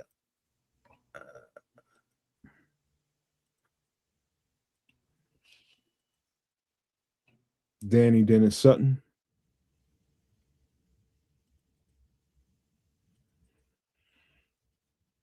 A sleeper down there is Vincent Anthony.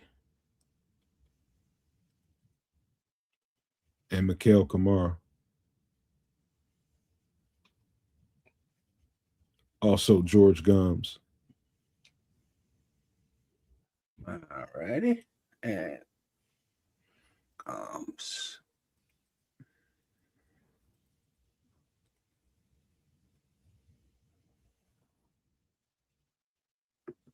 All right, let's keep rolling so we're gonna let Kez take off on his fantasy. Right. I didn't think trying to do all this, man. Golly. I got to set up the board. We didn't do linebacker. We're on linebacker. All right. The best fits for us: Galladay, Styles, CJ Allen. The first four. All first four? Okay. All right. They weren't on the okay. All right, let's do that. And then we will do that. Kyle Lewis, Deontay Lawson, Harold Perkins,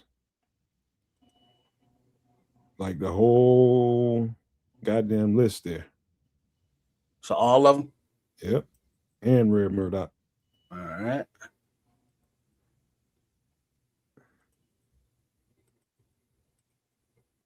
Justin Jefferson, Scooby Williams, and whoever else we got highlighted down there. That's all right now for linebackers. Cornerback, scheme fits for Dennis Allen's defense. All of them.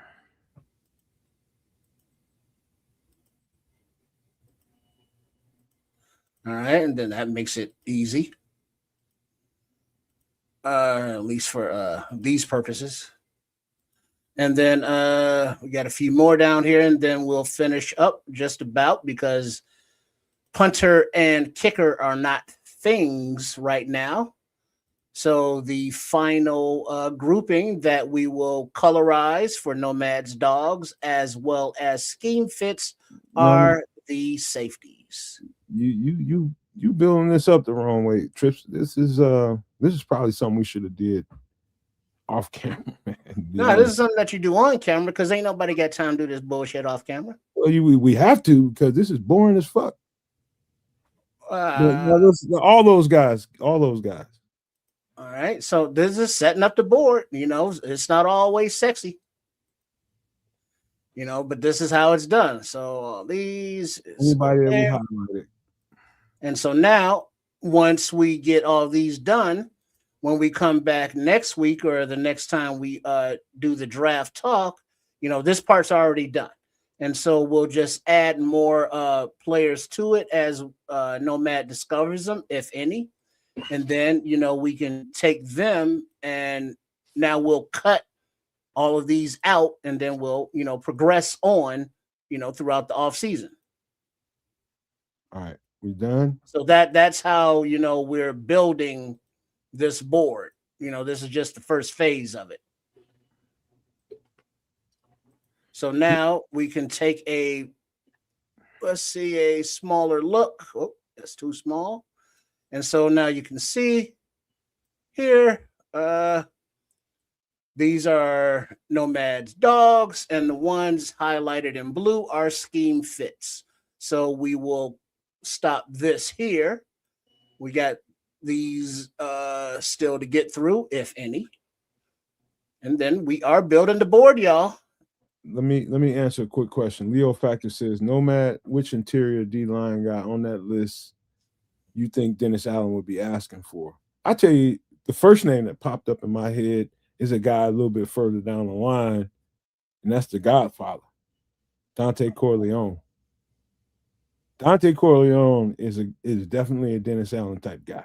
Built low to the ground, stocky, run plugger.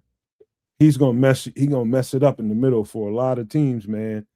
And that's not 3-tech stuff, but these are the kind of guys that Dennis Allen is looking for guys that are built low to the ground and can really get off the ball and get inside your pass blockers or your blockers, period. He's looking for those types of guys. That's just the guy that just jumps off my head. Caleb Proctor is another one. But, you know, some of the higher end guys, Zane Durant, you know, you got your go to the very top of the defensive line and your Peter Woods kind of guys, but those are the kind of guys that stick out to me. All right, Trips, we got to get into some mock draft shit. You do this on your own. Fix this up. I'm not doing this. I ain't making these picks. All right, kids, you ready to take off, man? Because you got another perspective as you go into the draft now. We just did that. Okay. Yeah. Let me do it on the other console. Bear with me. Why you getting on me? Why you getting on me, Paul? I'm just like, this is like I prepare for shows. Like I prepare for shows. One thing you can know about me is I prepare for shows. I wasn't prepared for this. We talked about it, and I was telling Tripp something off camera about it. I didn't know he wanted to do that tonight. you know, but that's what I'm talking about. It's not that I don't want to talk about it. I love to talk about where I think these guys rank up. I just wasn't prepared for it right now. That's all. But let's pull up that simulator, you guys. Let's get it popping. You gonna do that, kids? I got you. All right, huh? If he's gonna be drafting, I think you should, Trips. All right, Trip, you can pull it up. I've already shined with that. Let him shine with this draft. All right, which one were you using? You can use the stick to the model, actually. Up to you, though. Oh, okay. All right. 1 second here. Let me hold on. Stick to the model. Okay, let me go there. And then click on there. What are we doing? We're draft simulating. So I will click there. And I have to reload that. And then I have to share the screen over here, which I will do. All right. No ham-handed moves. Awesome competition. And boom. There it is. All right, Trip. All right, kids. No ham-handed moves? Without some consultation, man. Let's do this. Can you? I'm not going to intervene unless you say something to me. All right. Can you see it? I can. You might want to blow it up a little more, though. We'll make it full screen. I got you. Wait, hold on. Hold on. Let me get in here.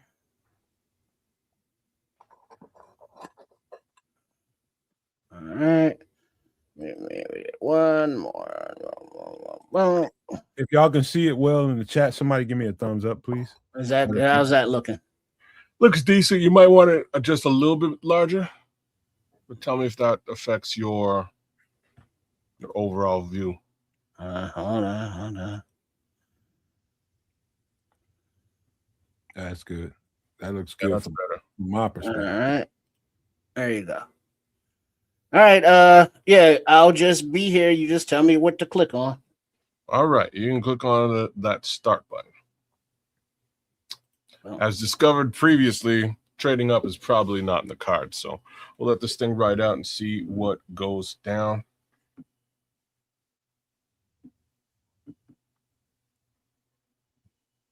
All right. Before you take off on the first pick, remember what we done in free agency. Yeah. Look at those trades. Nothing I'm willing to take. Let's close it. Yeah, so from 25 to 33, 27, 32, and 46, and future seconds. Yeah, I'm not interested. First, let's read to the chat what was being offered to you, because I'm not sure everybody can see this the right way. The Jets. Okay. All right, so 4 trade offers, all of which consist of future second rounders, but you can trade back to the 27, 32, 33, or 46 pick. Interested in any of those? No dice for me. I'm only interested in trading for stuff that'll give me more stock in this year's draft. So I'm not. What I think Patrick wants to see is a counter trade offer. We haven't done much of that. So that means putting your thinking cap on a little bit, kids. Here, if you see something that you quasi like, let's see what that looks like. Here, hold on. That makes things a bit easier for me. 25 to 33, 27, San Francisco. Big Cheese says he thank you for reading it because he still can't see the shit. Yeah, okay. I had to blow it up on my. I had to blow it up on my screen too. There, Big Cheese. It's a bit small. See, another 32. If you got a little bit more zoom, Trips, it'd be good. Okay. Yeah, like I said, I ain't that interested in any of these trades at all, unless you like. Yeah, now we can't see the whole screen. Hold on, y'all. We got a little bit of love going on. Let me get to that real quick. Give me a second.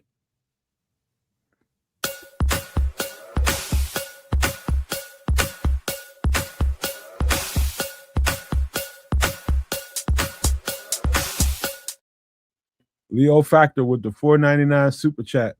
Leo, you know we love you, bro. Big ups, big ups, Leo.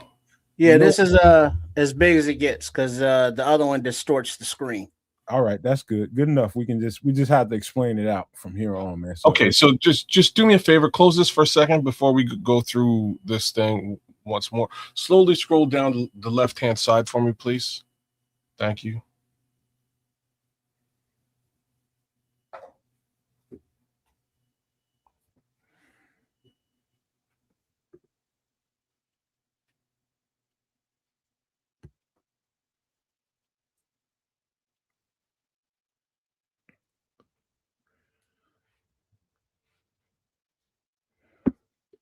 what you trying to get at, kid?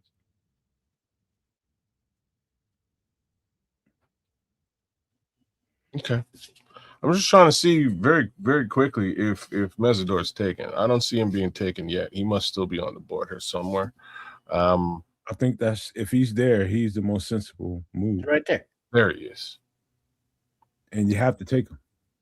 That's where my head and my heart is. If Mesidor is on the board, I would be looking at that edge rusher come hell or high water right now. So that's what are your thoughts, Nomad? Well, this quick question to Trips. By his logic, they brought Akeem Mesidor in for 30. It's not confirmed, but this is what I heard. And if that's the case, and they don't plan on drafting him, well, how do you explain that? Because I do think it's unconfirmed. There's no documentation that they actually did this.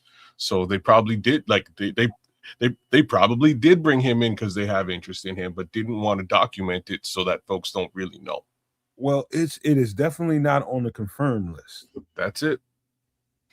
That's how you do it. You bring him in on the low, you have a conversation with the kid, and you don't tell people about it. You don't publicize that conversation at all. All right, kids, let me have a real conversation with you as your assistant GM. Do you think this guy's a plug-and-play starter? Because we didn't move heavily in the edge section in free agency. We have a chance to get a young player at 25 who's almost at his ceiling and can play right now. Do you think this is the right move for us right now? Why I'm confident in this move is actually not because he's an edge rusher. It's because he's both an edge rusher and a DT. He spent 2 years in college at the DT position playing 3-tech. He can do either and or. Mm-hmm. So there you go. On the line, because we need support in both of those perspectives. If we're talking about maybe moving on for Javon Dexter, perhaps we actually have our 3-tech in Mesidor, and you line him up beside Austin Booker. Same token, from a rotational perspective, you can rotate him in on the edge and put somebody else in at that at his position for run stop. He fits the mold in a major way. Okay, and that's why we're about to pick him with our first. Now because it's my job to really push you and make sure that we get the right draft pick at this moment, I'm going to make a case for Dylan Thieneman at safety because we lost Kevin Byard, and because Mesidor is a few slots down. Just take that. He's a few slots down. Maybe, I don't know, at some point, I don't know if we can slow this thing down and offer the next Minnesota Vikings or San Francisco an offer. But maybe that's a thought too. Maybe Dylan Thieneman, and then try to move up to get Akeem Mesidor as well. Let's try that. If we can do that in this simulator. So what do you want to do? Here's what he wants to do. Back out of here. Oh, create trade. Go to San Francisco. Yeah, definitely looking for another edge rusher. Like this is going to cost us a fortune. What do you mean by a fortune? You're about to find out. I'm very happy to get my safety in the second round. So we want pick number 27 from San Francisco. That's what we want. We're willing to put up pick. God. pick number 60. And we're willing to put up a third rounder next year. Like that. What does that give us? No. Make it a second rounder next year. No. You might have to give up a first to get to this. All right, make it a first rounder next year. Like this is very. Yeah, they'll accept that. So you're giving up 60 and your 2027 first round pick. And then you're getting exactly what you're looking for in this draft because you didn't replace it in free agency. Hold on now, make it 89. Take number 60 off. Let's see what 89 looks like. Let's go. That's below, but propose and they reject it. Okay, we're gonna go back. We'll throw a late round pick in there too. I like this. Exercising some options here. So what? So first rounder next year, pick number 89, which is super duper close. And scroll down and pick one of our later round. Pick one of these. Hey, Scrolls, anybody see your value offered is 207 to 216. And these aren't going to move the needle, these 1-and-1s. Shit. Now you have to give up 129 to make it happen. That does make it happen. But now you're cutting out you already giving them the first round of next year. Now you're giving up this year's picks too, So this is the problem. So let's not do 129 this year. Let's go back to scroll down. Oh, you took it off. Select a fourth rounder next year. See if that fits the bill. That does. Proposed trade. Nope. Rejected. You're offered 219, difference 3 points. For some reason they say no. Go on and give it up. Give up that one. I already gave up the one. I mean, you got to give up more than the one because the one's already gone. So the 1 plus 89 plus what? You can't give up any future. So we can give a third in the future. You give it 28. Try that. Okay, 28 third.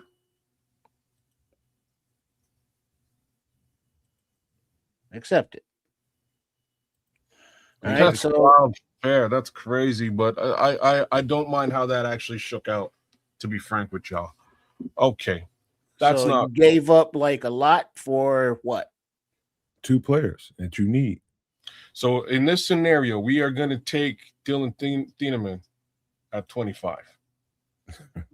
Look at the fake news in here. Then you're back on the board. We're going to take very clearly Akeem Mesidor at 20. So hold on. Before we press that draft, click on trade for me, please. Let me see if the trades look any better here. All right, no. So to go from 27 to go from 42 in a future second, and to go to 37 in a future second. Don't fuck with it, kid. You're gonna get juiced. No. So let's go ahead and pick Akeem. Right, we have our 25-year-old. We have our /DT. I love it. And you have 5 picks remaining. And you got options to trade back a little bit and get you some more capital. Look at what our trade. Yeah, click on trade here right now. All right, to go from 57, Miami's offering 75 and 87. Eagles are offering 68 and 98. I'd take the first one. I love both these trades. We're gonna press close though. I love both these trades. I'm just hoping I can get something very similar. You need volume now because you just gave up some capital. I actually really like where we are right now though. What are your thoughts on Jake Galladay right here and or Jacob Rodriguez right here? Neither one of them are as good as the as some of the move downs you're going to get. Neither one. Okay, then we're gonna look at that trade situation again. We're gonna take. You're trying to redeem yourself from what we're gonna take 68 and 90. No, we'll take the Miami. We'll take the Miami. It's fine. That's how. Let's use that as our one trade back. Unless you see something you can't. Well, I would almost do it again, depending on what the look at it. Let's All try right, to go for right now. You're on the board at 60. The offers are from Carolina to go to 83 and 119. The Colts to go to 78, and they'll give you 113. New Orleans to go to 73, and they'll throw in 92. Philly to go to 68, and they'll throw in 98. And Seattle to move back one spot to 61 and a future third. So, given what Patrick Higgins is saying here, I'm going to go with the Philly trade here as well. Hold on, Ed. You're moving back a lot now. Okay, I'm gonna roll with this, and I'm gonna be. It's only 8 selections, and I'm doing it strictly because I get a selection in this draft now. So I just scored 2 more picks, and I think that'll really help us round everything out. So I'm gonna go ahead and take this Philadelphia trade, Trip. I'm gonna co-sign that. That's make sure that's the last trade back. So I'm good. I'm good. Now that we've got 2 more, I think we can really do some damage. So now your picks remaining are 68, 75, 87, 98, 129, 239, and 241. I'd say look at receiver or linebacker here. I'm actually going to look at running back because now you're going to be ham-handed. No. I just scored 2. I've nailed the 2 major issues on the team. There's more that I can do, but these 2, I have 2 luxury selections now. So look at linebacker for me, please. Sorry, my bad. Running back. Pardon me. Yeah, there he is. Okay.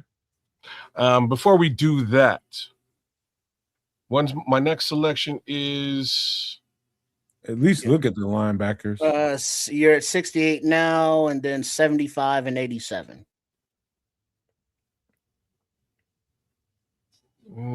Yeah. So I want Kyle Lewis and Mike Washington, and I think I can get them both here with these next 2 selections. I think I can get Kyle. I think I can get Kyle Lewis with my next selection. Let's go all. I just want to see all.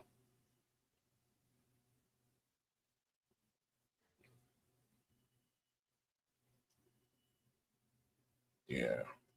Let's see. You got to vote for trading Stooks. Shannon Stooks is a what? Safety? I just picked safety, bro. No, he's a slot corner, boundary corner. He can play any corner or safety if you need him to. He's good. He's really good.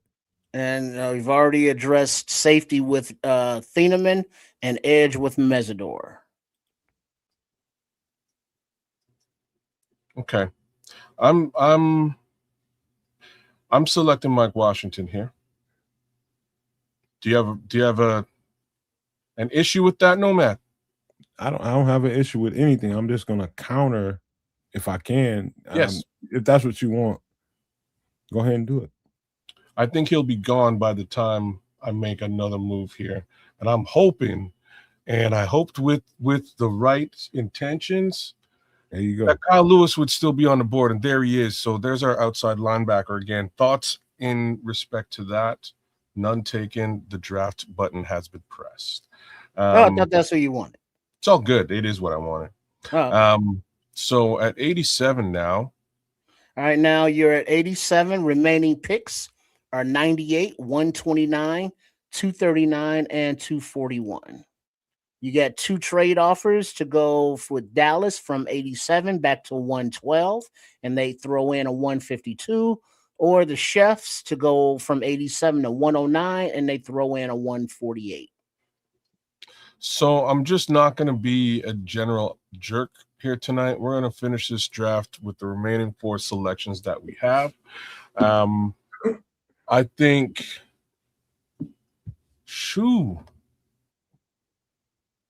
there's some good. Do me a favor, go to wide receiver for me, please. Wow. Target 4.26 action. Target Bryce Lance here. That's what I was like. If I do that, if I target Bryce Lance, I'm making a trade to get him. But I think you have to get into the trenches. I agree because of where Bryce Lance is. I agree. So so I've got like Darrell Jackson would be a great addition here, unless we look at the offensive side of the ball. Let's look at offensive line. Oh, Corleone's a little bit further back. As a matter of fact, holy crap. Go to those trades again.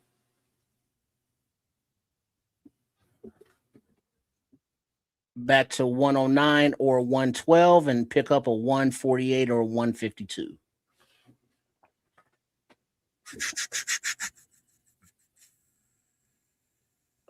All right, close this. There's something else I wanted to see.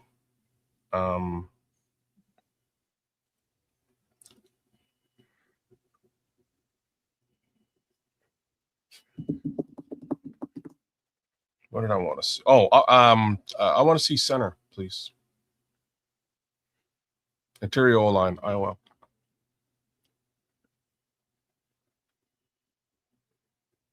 So the first one on the board is number 92. We're at pick 87, so not a reach, and that would be Logan Jones. I think I saw somebody say that his comp is Linderbaum bound. Tyler.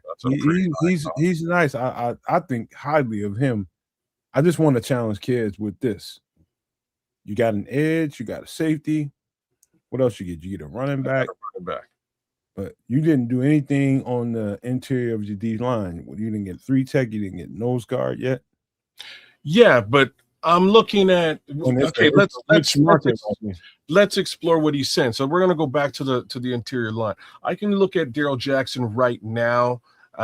Grayson Halton is usually my general target when I'm looking at these things. But scroll down. Where's your boy Corleone? There's Corleone, a fair amount further back.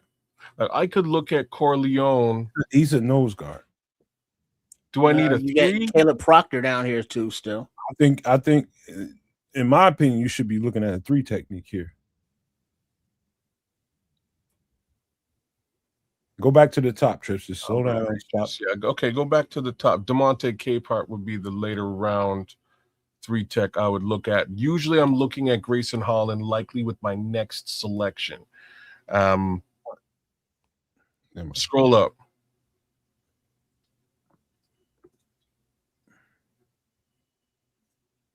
This is the top right here. This is the top? Yeah. Darrell Jackson. Yeah, he's the top. So these would be the 2 guys that I would be looking at in this position. Darrell Jackson, Grayson Halton. What are your thoughts? Either one of them. Darrell Jackson is the more ferocious of the 2.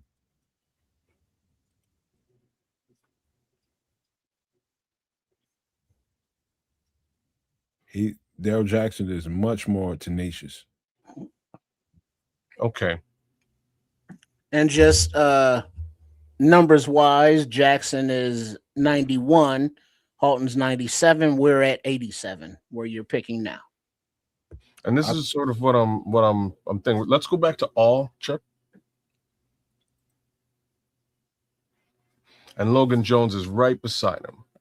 I don't know, but if Logan Jones' comp is, he's an offensive lineman, man. You can get a Linderbaum anywhere. You can get a Logan Jones any fucking where. Are you kidding me? We've been searching for offensive linemen for 20 years. Don't be silly, man. Take the top I notch. mean, you got Logan, you got Slaughter. And my next selection is when, Trip? Your picks. The next one after this one at 87 is 98, 129, 239, 241. Trust me, kids. I can help you down the line with the O line. Get your top notch defensive tackle. All right. I'm gonna take your advice. Let's go with Daryl Jackson. Done. All right. So you are back on the board. Clock. Now, in my opinion, you look O-line or you look receiver. Now you do have trades. You're at 98 now. Green Bay 120, and they'll give you 160. Houston move back to 106. They'll give you 167. The Rams move back to 118. They'll give you 128. And the Giants move back 7 spots to 105, and they'll give you 145. So I'm gonna take the Giants trade. Hold on, kids. I said receiver. I think you need to look corner and O-line. And you have 4 picks remaining. 1 in the 3rd, 1 in the 4th, 2 in the 7th. I think I'm gonna take that trade. Which one? That one, the Giants trade. The Giants to go 105, 145. Just like Patrick Higgins is saying. Yeah, let's go Giants trade. All right, that is sent. Now you are back on the clock. Beautiful. So here we're going to select. Here we're going to select Bryce Lance, wide receiver. Bryce Lance, wide receiver, is selected. All right, so now remaining picks, 129, 145, 239, and 241. So 4 picks remaining as you are on the clock. No more trades, man. No more trades at all. I want to select a cornerback here or a center. I do see Crown over there. Matt Gulbin, Jude Bowery.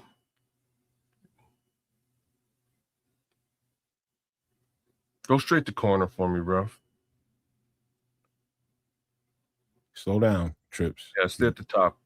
That is the top. This is the top? Okay.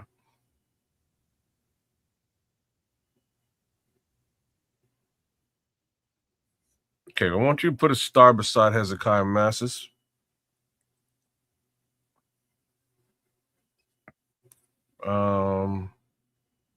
Out of these corners here, sir, who do you rate?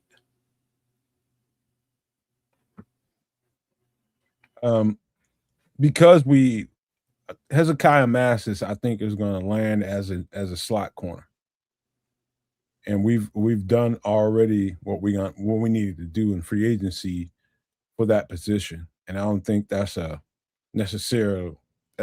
necessary right now. So Domani Jackson is the best player available as far as that goes, and he's tough. Okay, put a star beside Domani Jackson. We can get him at 145. Anybody else that you would? Devon Marshall is tough. Okay, one more. Okay. All right. Anyone else? Yeah, there's a few of them, but we'll keep going. Okay. So we're gonna get the corner at 145. At 129, let's go back to interior offensive line.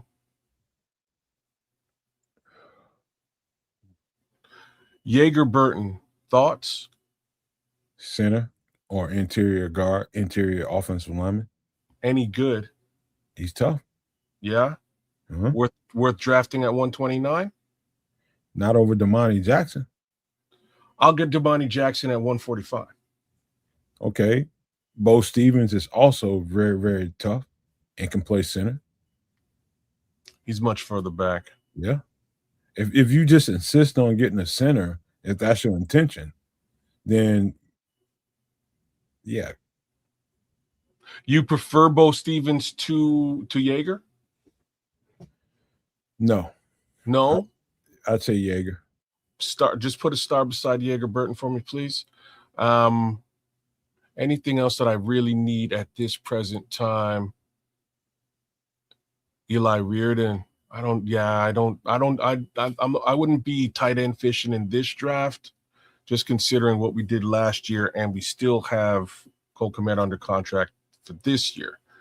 We do need some depth at the position. I hear you, but I wouldn't be fishing for depth at tight end right now.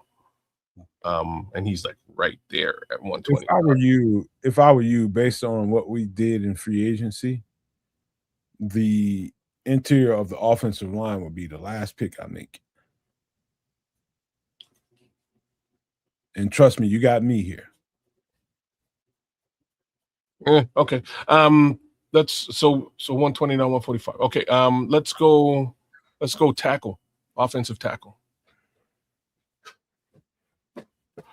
What about Captain Boston College Jude Bowery on the left-hand side?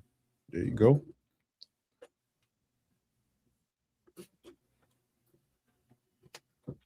All right. If that's where you want to go, there.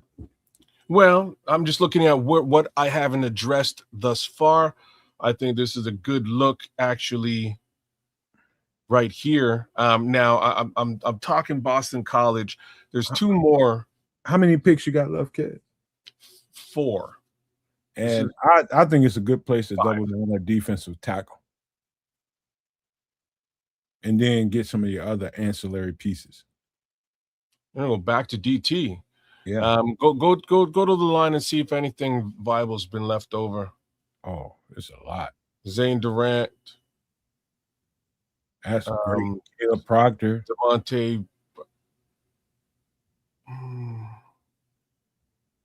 Go all the way to the top there. Now it's about what you're looking for. You're looking for a plug. You're looking for a 3 technique. You already got your plug in Daryl Jackson. 3 technique is Zane Durant. I thought Daryl Jackson was listed as a 3. Trust me, he ain't. I think it's Zane Durant or Caleb Proctor. And if you want to wait on that, Caleb Proctor. I think I do.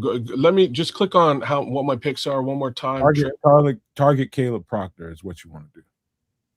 1, 2, 3, 4.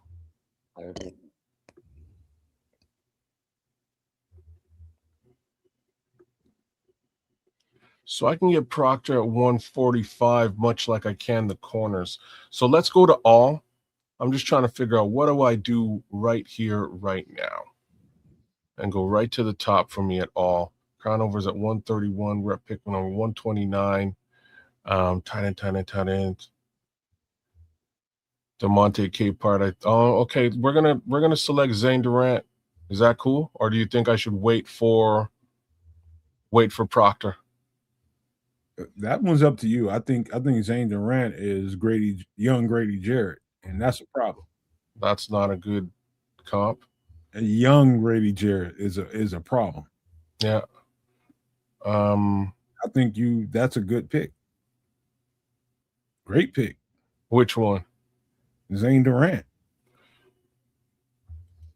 Oh, young Grady Jarrett. Sorry, I'm thinking young Grady Jarrett. I'm thinking young. My bad.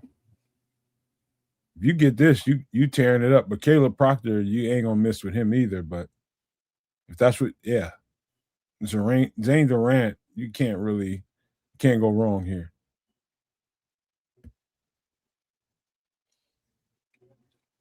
Okay, Zane Durant.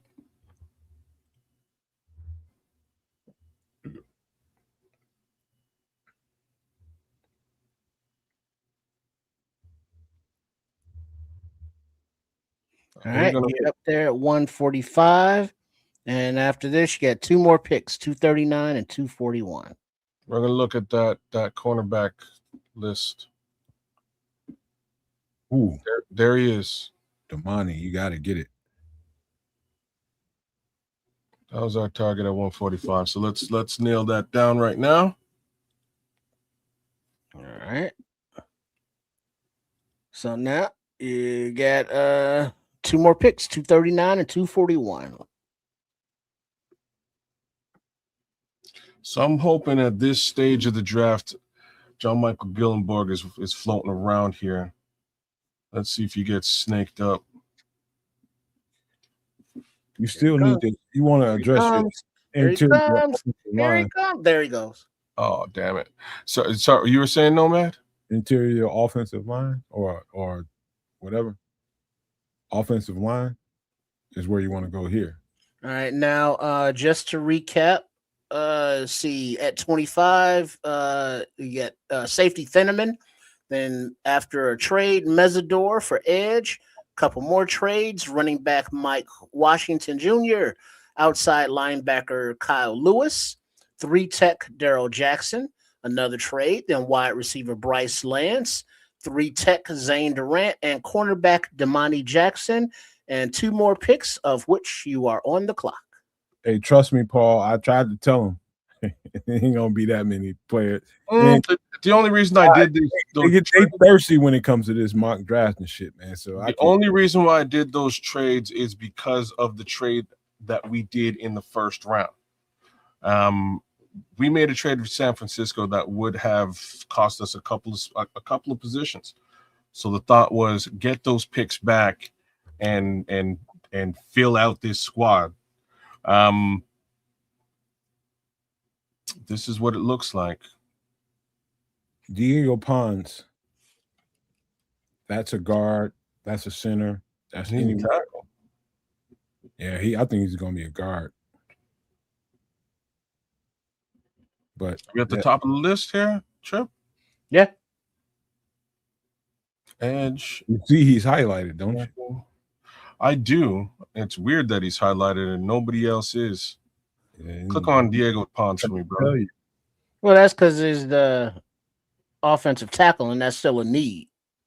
Oh, that's why. It's very you slick. see up here your needs, and then so it stays highlighted if you still have it, but since you've already picked the edge, it darkens. I didn't realize that. So click on offensive tackle just for shits and giggles. By the way, Diego Pons is a goddamn monster. All right, so let's select Diego Pons here. All right, and now your last pick, and you're up. And what is my slot receiver, 5 tech, offensive guard? I'm going to live with the guards we have on the team now. Let's look at wide receiver. Oh, there's one right there. Xavier Thomas. Thoughts? It's a good one. I mean, 5'10", 190, 148. That's obviously your intention. What? We just got number 11 from Detroit. That's gonna be your slot receiver. Yeah, we got him for a year. So that being said, I tell you right now, Hank Beatty is a problem out of Illinois. He's just good at all kinds of different things. But we have the little guy from TCU we have on the practice squad that we're going to give him a chance. I think receiver is a bad choice right here. Well, I'm just saying, the Sim is saying that is the last need that we have with this final selection. What are you thinking outside of Xavier Thomas? I think it's a good time. You only got one edge rush. I think it's a good time to get a guy that you can work with or D tackle. No, I'm taking this wide receiver, man. All right, because what is that? Barlissimo saying Xavier Thomas. He played outside, inside, running back. Come around. Who's that? No, he's tough. Block. He was playing the DJ Moore role at LSU. He's tough now. I ain't taking nothing from him. Kobe Young. I think we've done the work we need to do. We do have depth at that edge on the team already, plus what we've drafted. I think we're okay here. Like the only thing that before you press draft, click on IOL.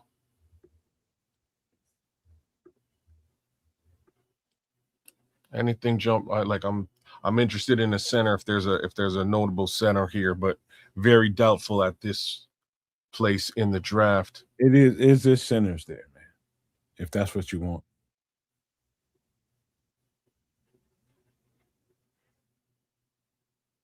You see any here, Trip? Nah, I don't know nothing about these dudes. Well, I'm just saying I don't see anybody even identified as a center here. Well,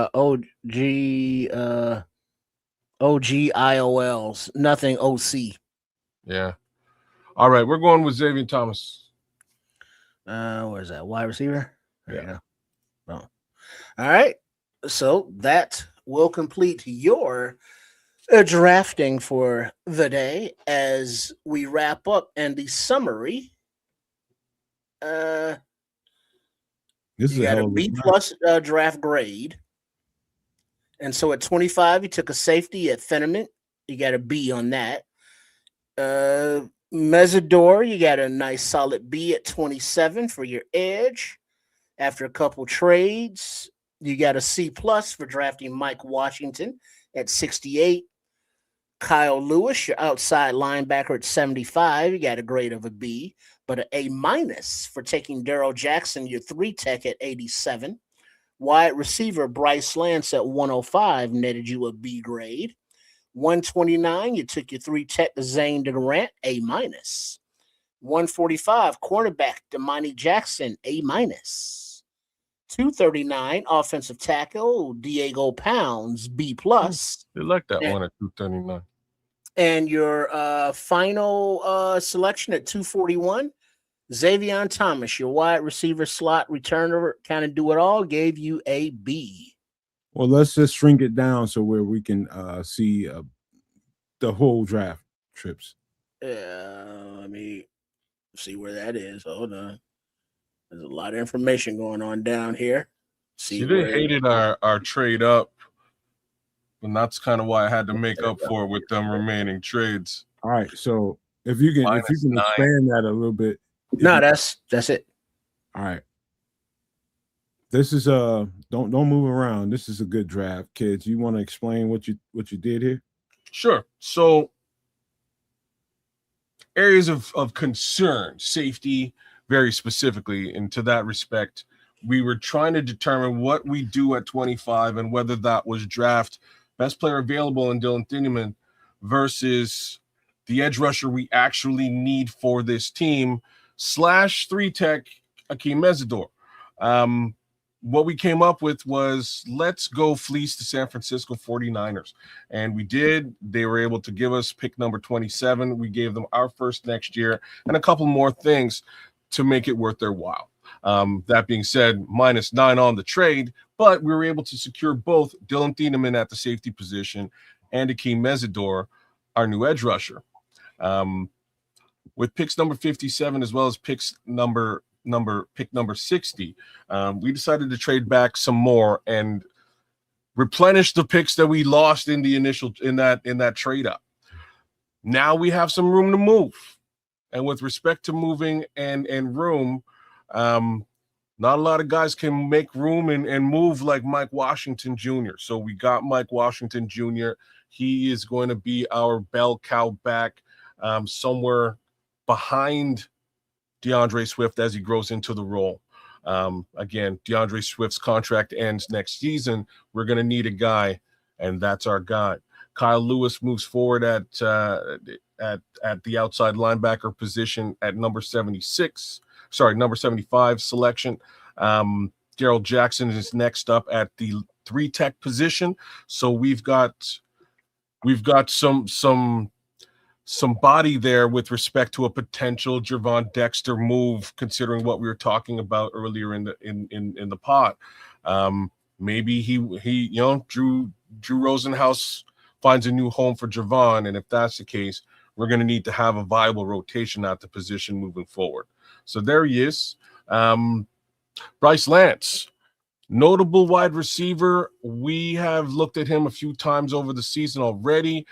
I like what he brings to the table, and I think he would be a great addition to the team. He's not going to be your slot receiver, but he's going to be fighting things out alongside Luther Burden, Romo Dunze, and Jade Walker for supremacy on that outside.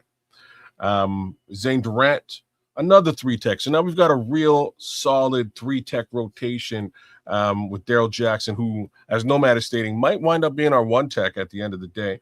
But once again, with Akeem Mesidor on the inside. Damani Jackson, there's your cornerback. Need a little bit of love at the position. Diego Pounds, offensive tackle. We could always use some help at that on that left-hand side. We'll see what we do with Mr. Pounds. And Xavier Thomas, inside interior for the slot. We have a 1-year deal with Khalif Raymond. Once that's done, hopefully we'll have an understanding as to whether J.P. Richardson or Xavier Thomas is our guy moving forward at the slot position. So tried to basically round out and get everything that we need to make a go in 2026, and that's what it looks like. All right, Trips, if you can scroll right back to the top of that. I love the picks, kid. I'll just say that this is a good draft. Now, fussing about where you got who, where, that's a whole other thing. That's not what we're here to do. We're talking about replenishment of the roster. When we stay in that lane, you've done a job. Let's just say yeoman's work there. Thank you, sir. Making sure that the roster's replenished. What you gave up and what you let get out of the building, you did a good job of making sure that you replenish that with the picks that you have. The whole thing with Mike Washington being picked there, I think he's such a good running back. I can't really argue with that at all. That's a guy. That's a guy. There's not a player on this draft that I don't think can come in and that can't come in and contribute right away. Not a one. Not a one. And with 22 roster spots open, or 21, however many there are, you've done a good job of making sure that you got guys that you picked in this draft that can come in there and fill in those roles right now. So hell of a draft, man. This is good. I was just trying to be your side piece, your wingman on this, and good on you, man. This is a good draft, kids. This is just, I can't say enough about this. This is a really good draft. Thank you, sir. Yeah, I think again, the intention was to touch on all of the areas of concern, and I think we've done that, maybe with the slight exception of center. We did some work at the center position in the off season. Maybe again, that's your point of contention, depending on how it shakes out next year. But at this present time, looking at what I put down here, I think we've got a really, really decent looking squad to complement what we've done in what we've done in free agency. So Leo wants to know, he's like, who's our free safety and strong safety now with this draft? And if you don't mind, I'll answer that. Mm-hmm.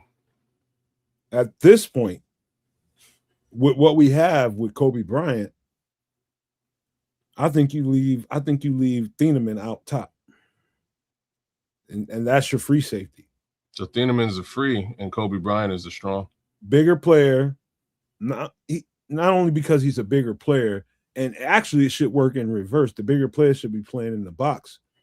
But I think Thieneman has such good instincts and such good, they both of those players have kind of the exact same attributes, but a bigger player that has a little bit more range, longer arms, longer legs. He can close on the ball, make a play on the ball a little bit better than Kobe Bryant can, because Kobe Bryant's a little shorter arms, and Thieneman has traits to him that I think he plays the Kevin Byard role in this defense. Perfect. Yeah, I will be surprised if Ben Johnson doesn't make some sort of a wild running back move in this draft. It's either a running back or a wide receiver. So keep your eyes peeled. Something on the offense is going to happen. I know it is. I'm just not sure what.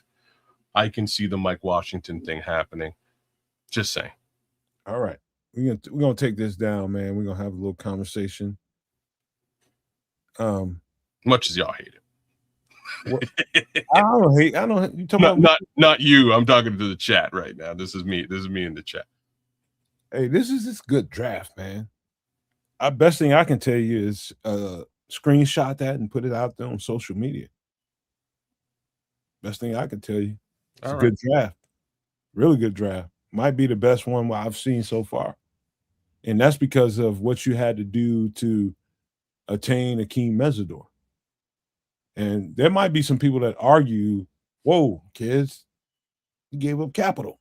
Yeah, that's what you have to do to get a better player. Period. You want to get what, if you need what you need and you need to get what you need, guess what? You had to give something to get something.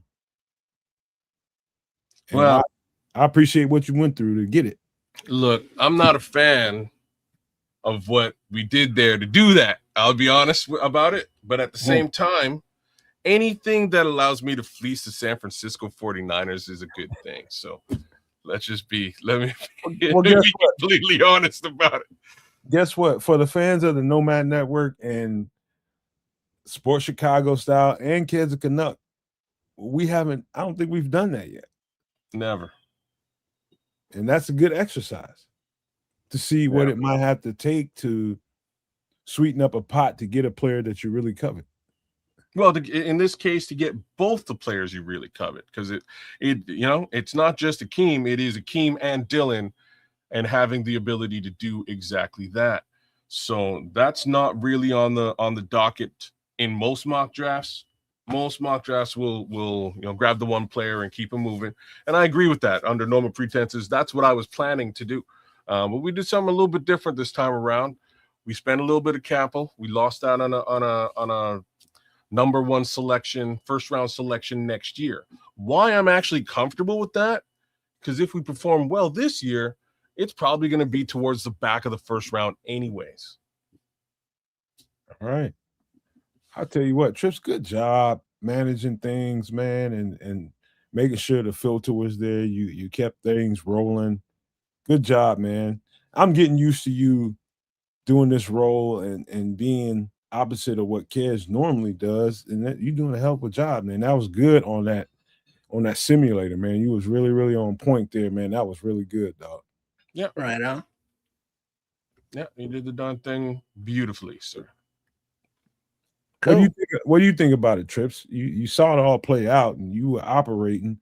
What do you think? Yeah, I mean, it was cool. I mean, that's the thing, though. There's many different directions that you can go, and that's not even including trades. Because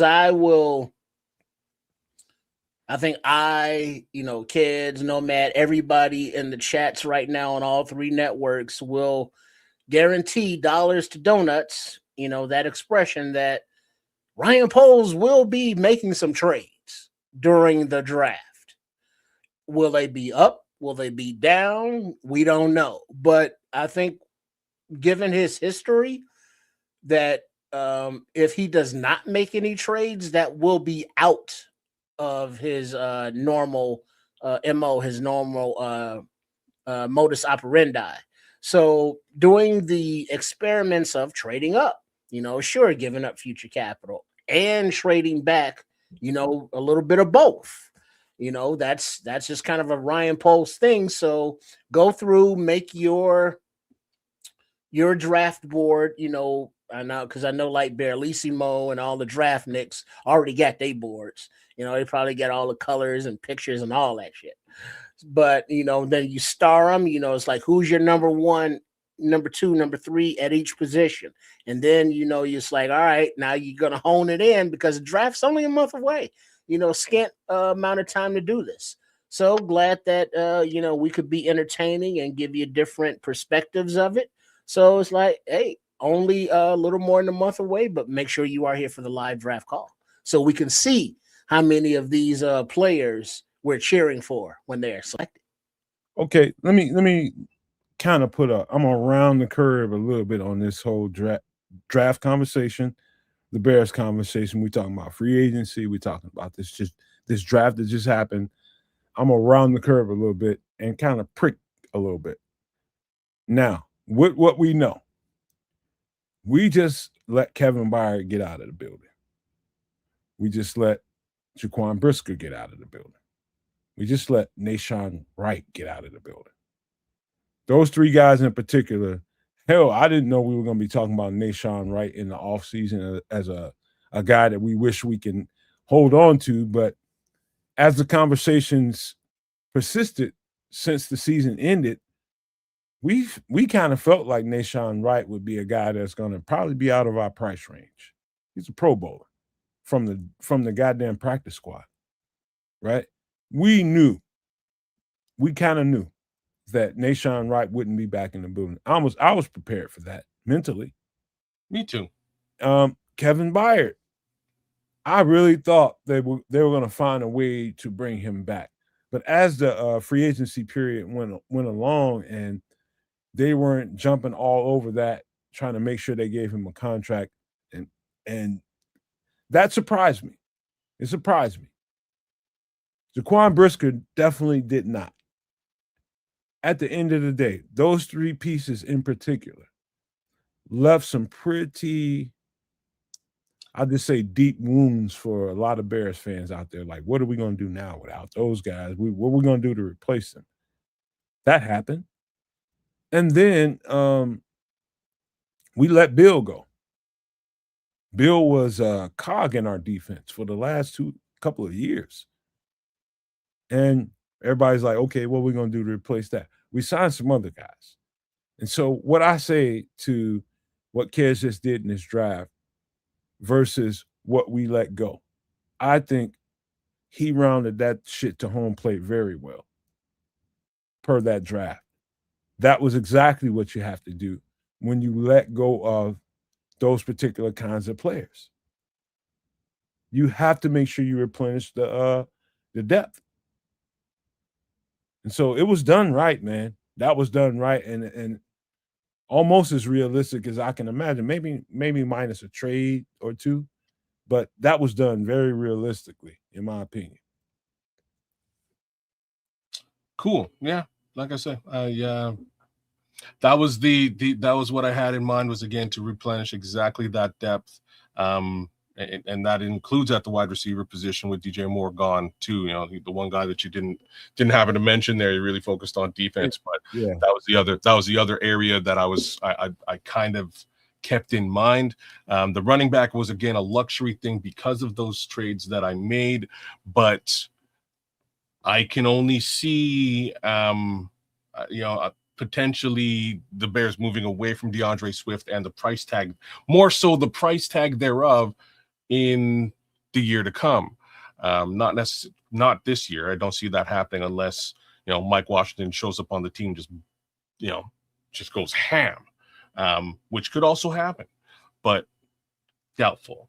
My thoughts is DeAndre Swift is your back in the year 2026, but come 2027, with the knowledge that Mike Washington has sort of stepped into himself, with the knowledge that Kyle Monangai is just continuing down the path that he is, we've got a much lesser costing running back room that might actually be improved as well. So that was really the thoughts there. But the two wide receivers behind, behind A, the slot, B, the outside, I think really helps out Ben and what he's trying to do. To be frank, I wasn't really looking for a slot at the back end, but I do like the Xavier selection. I was hoping for a tight end. I was hoping for John Michael Gillenborg. Sometimes he falls in and around there. If he did, I would have definitely selected the tight end at that.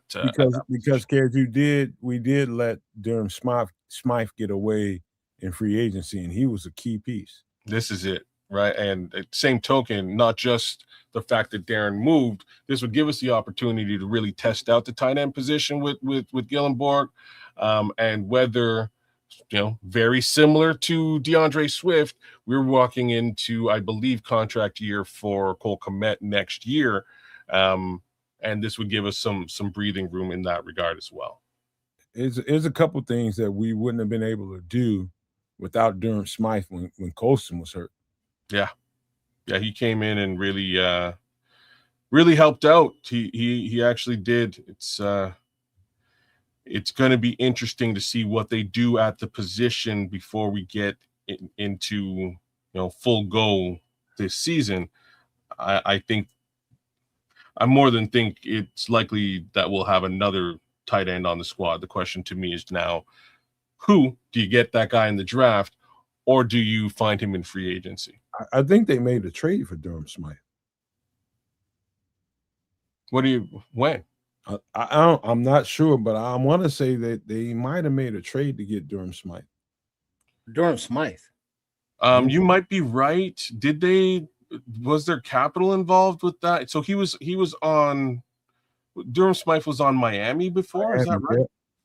Yeah. I want to say they made a trade, but I might be wrong. They might have got him in free agency, but it feels like they made a trade for him.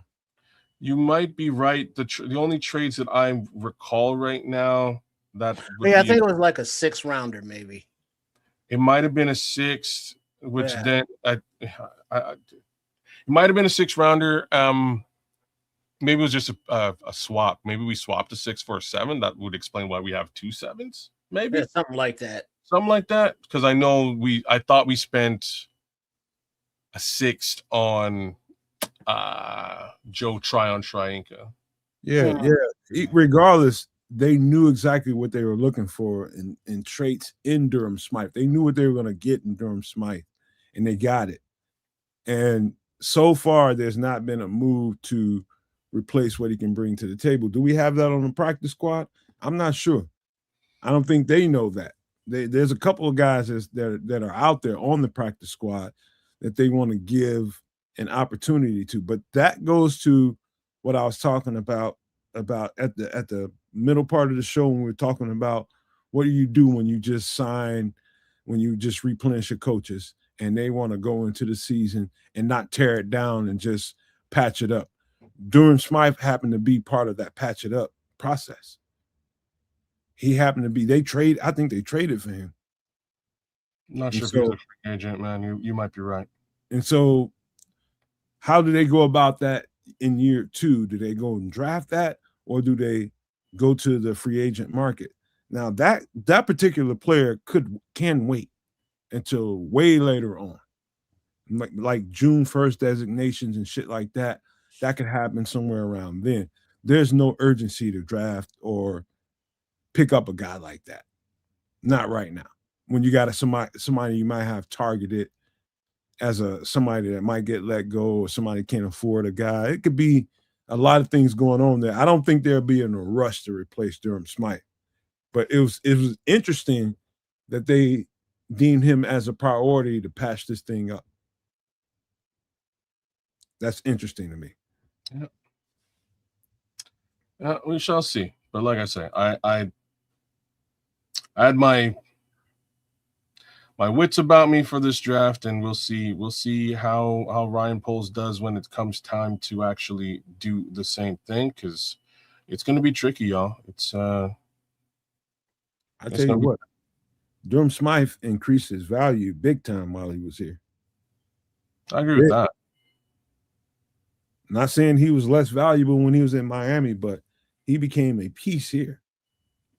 Well, he became so much of a piece that newly hired offensive coordinator for the Ravens, took him with him. That's where he wound up. Yeah. And so, because they're losing likely. Declan Doyle. Likely to lose likely. Yeah, Declan Doyle was like, yeah, come on, Smythe, roll with me. Yeah. I just wanted to throw that out there, man, because what we see as this is what we need versus what the team might, I'm trying my best to get as close as I can personally in the conversations that I have with the No Maniacs, the Super No Maniacs, and everybody that's watching the show and support what we do on Kids of Canuck and on Sports Chicago Style. We're trying to get closer to the reality of what might be going on in there. And they're always leaving little crumbs. And I look at the last season, the previous season, as those are the huge boulder crumbs. Like, all you have to do is look at what Ben Johnson liked as far as the offense goes and what he prioritized and what he thought gave him an advantage. And the tight ends definitely gave him an advantage. How he used the tight ends freed up a lot of one-on-ones with different players. And this is a tight end ridden kind of offense. This is a very tight end friendly. And if you can block in this offense as a tight end, you're definitely on Ben Johnson's radar. You're like his antennas are like peaking. If you can block and you can play as a receiver, you're valuable in Ben Johnson's offense. So that's what I think about tight end and offense when it comes to Ben Johnson. He really uses that to make the offense more dynamic and free up stuff. That's what he does. And so, good draft, man. But, hey, guys, I got to get ready. Unless y'all got some other thoughts, man, I got to get ready to get out of here. Girlfriend's off this last night, and I got to be domestic tonight. I do that every other week. Well, I'm with you. Awesome draft, awesome conversation. I really enjoyed the conversation to start this show out. I think it's really the conversation that's being had with respect to the Chicago Bears between Bears fans, whether it's on Twitter, Facebook, or wherever, face to face. So we'll see how this team continues to grow and build. I'm excited for whatever that looks like, and you're gonna find conversations like that right here at Kedza Canuck on YouTube. Right there at Sports Chicago Style, as well as on the Nomad Network, live on Nomad Live. Ain't no foot touching around here, Scrolls. Ain't nobody touching no foots. Foot tasting? Ain't no foot tasting, no foot touching. That shit around here. Uh-huh. There's other body parts, man. Fuck them feet. Whoa. Where we going? No, don't even get them started, man. We got to get ready to get out of here. Well, big up to everybody. Thanks for tuning in and bearing with us and joining in and participating and all that fun stuff. And I guess we look forward to seeing you on Wednesday for some extra sauce. And also a shout out to Chef Trips. I was with him doing some filming earlier, and he said he's looking forward to being with y'all this week for a twist on a Chicago classic, whatever that means. So MF in the kitchen, Wednesday, and I'm looking forward to seeing what he does, because he is a character. We will check y'all then. Shout out to Smitty, the king of replay, man. Lately, he been on the road trying to do his damn job, and he got to catch us on replay, man. We love you, Smitty. Just know that, dog. We with you. Wherever you go, we with you, man. And the fact that he gonna watch everything on replay, man, he's dialed in, man. Smitty's dialed in. He knows there's gonna be some nuggets that's gonna get said on all these shows, and he's gonna make sure he watches that show in the entirety. And I encourage everybody that can't watch it live, catch it on the replay, man, and watch it through, because there's always nuggets being given during these shows. Every time I rewatch the show, there's always nuggets. I'm like, damn, we said that.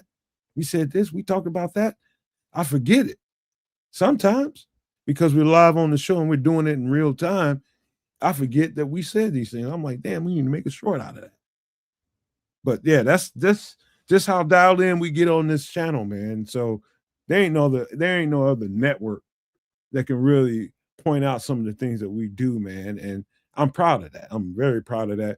I'm proud of these boys right here too, man. So I just thank y'all for being here. Any last thoughts before we go? Because I'm about to close this thing down. All right. I love you all. Appreciate you for being here. Pay close attention to what we're saying. Watch it on replay. Please send it out to your friends and family members. Let people know what we do.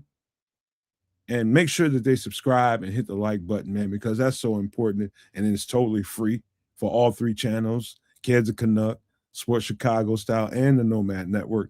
Everything we're asking is totally free. So do those things.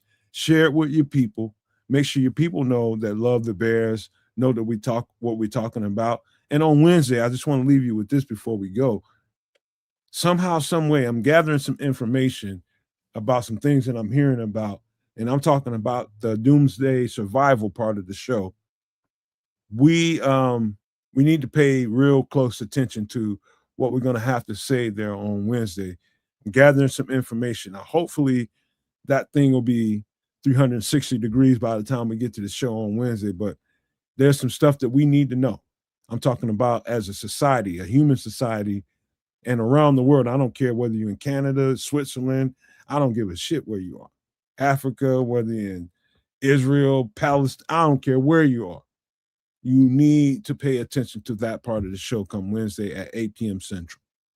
You should know what's coming down the pipe because I'm gathering information and I'm telling you, it's very, I don't want to scare nobody, but it's kind of alarming.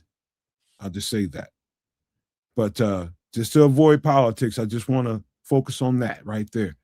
But we love you all for being here. Don't forget, 8 p.m. Central on Wednesday night, man. Make sure you show up for that, some extra sauce. But I want to leave you guys with these famous words. Love, peace, and hair grease, y'all.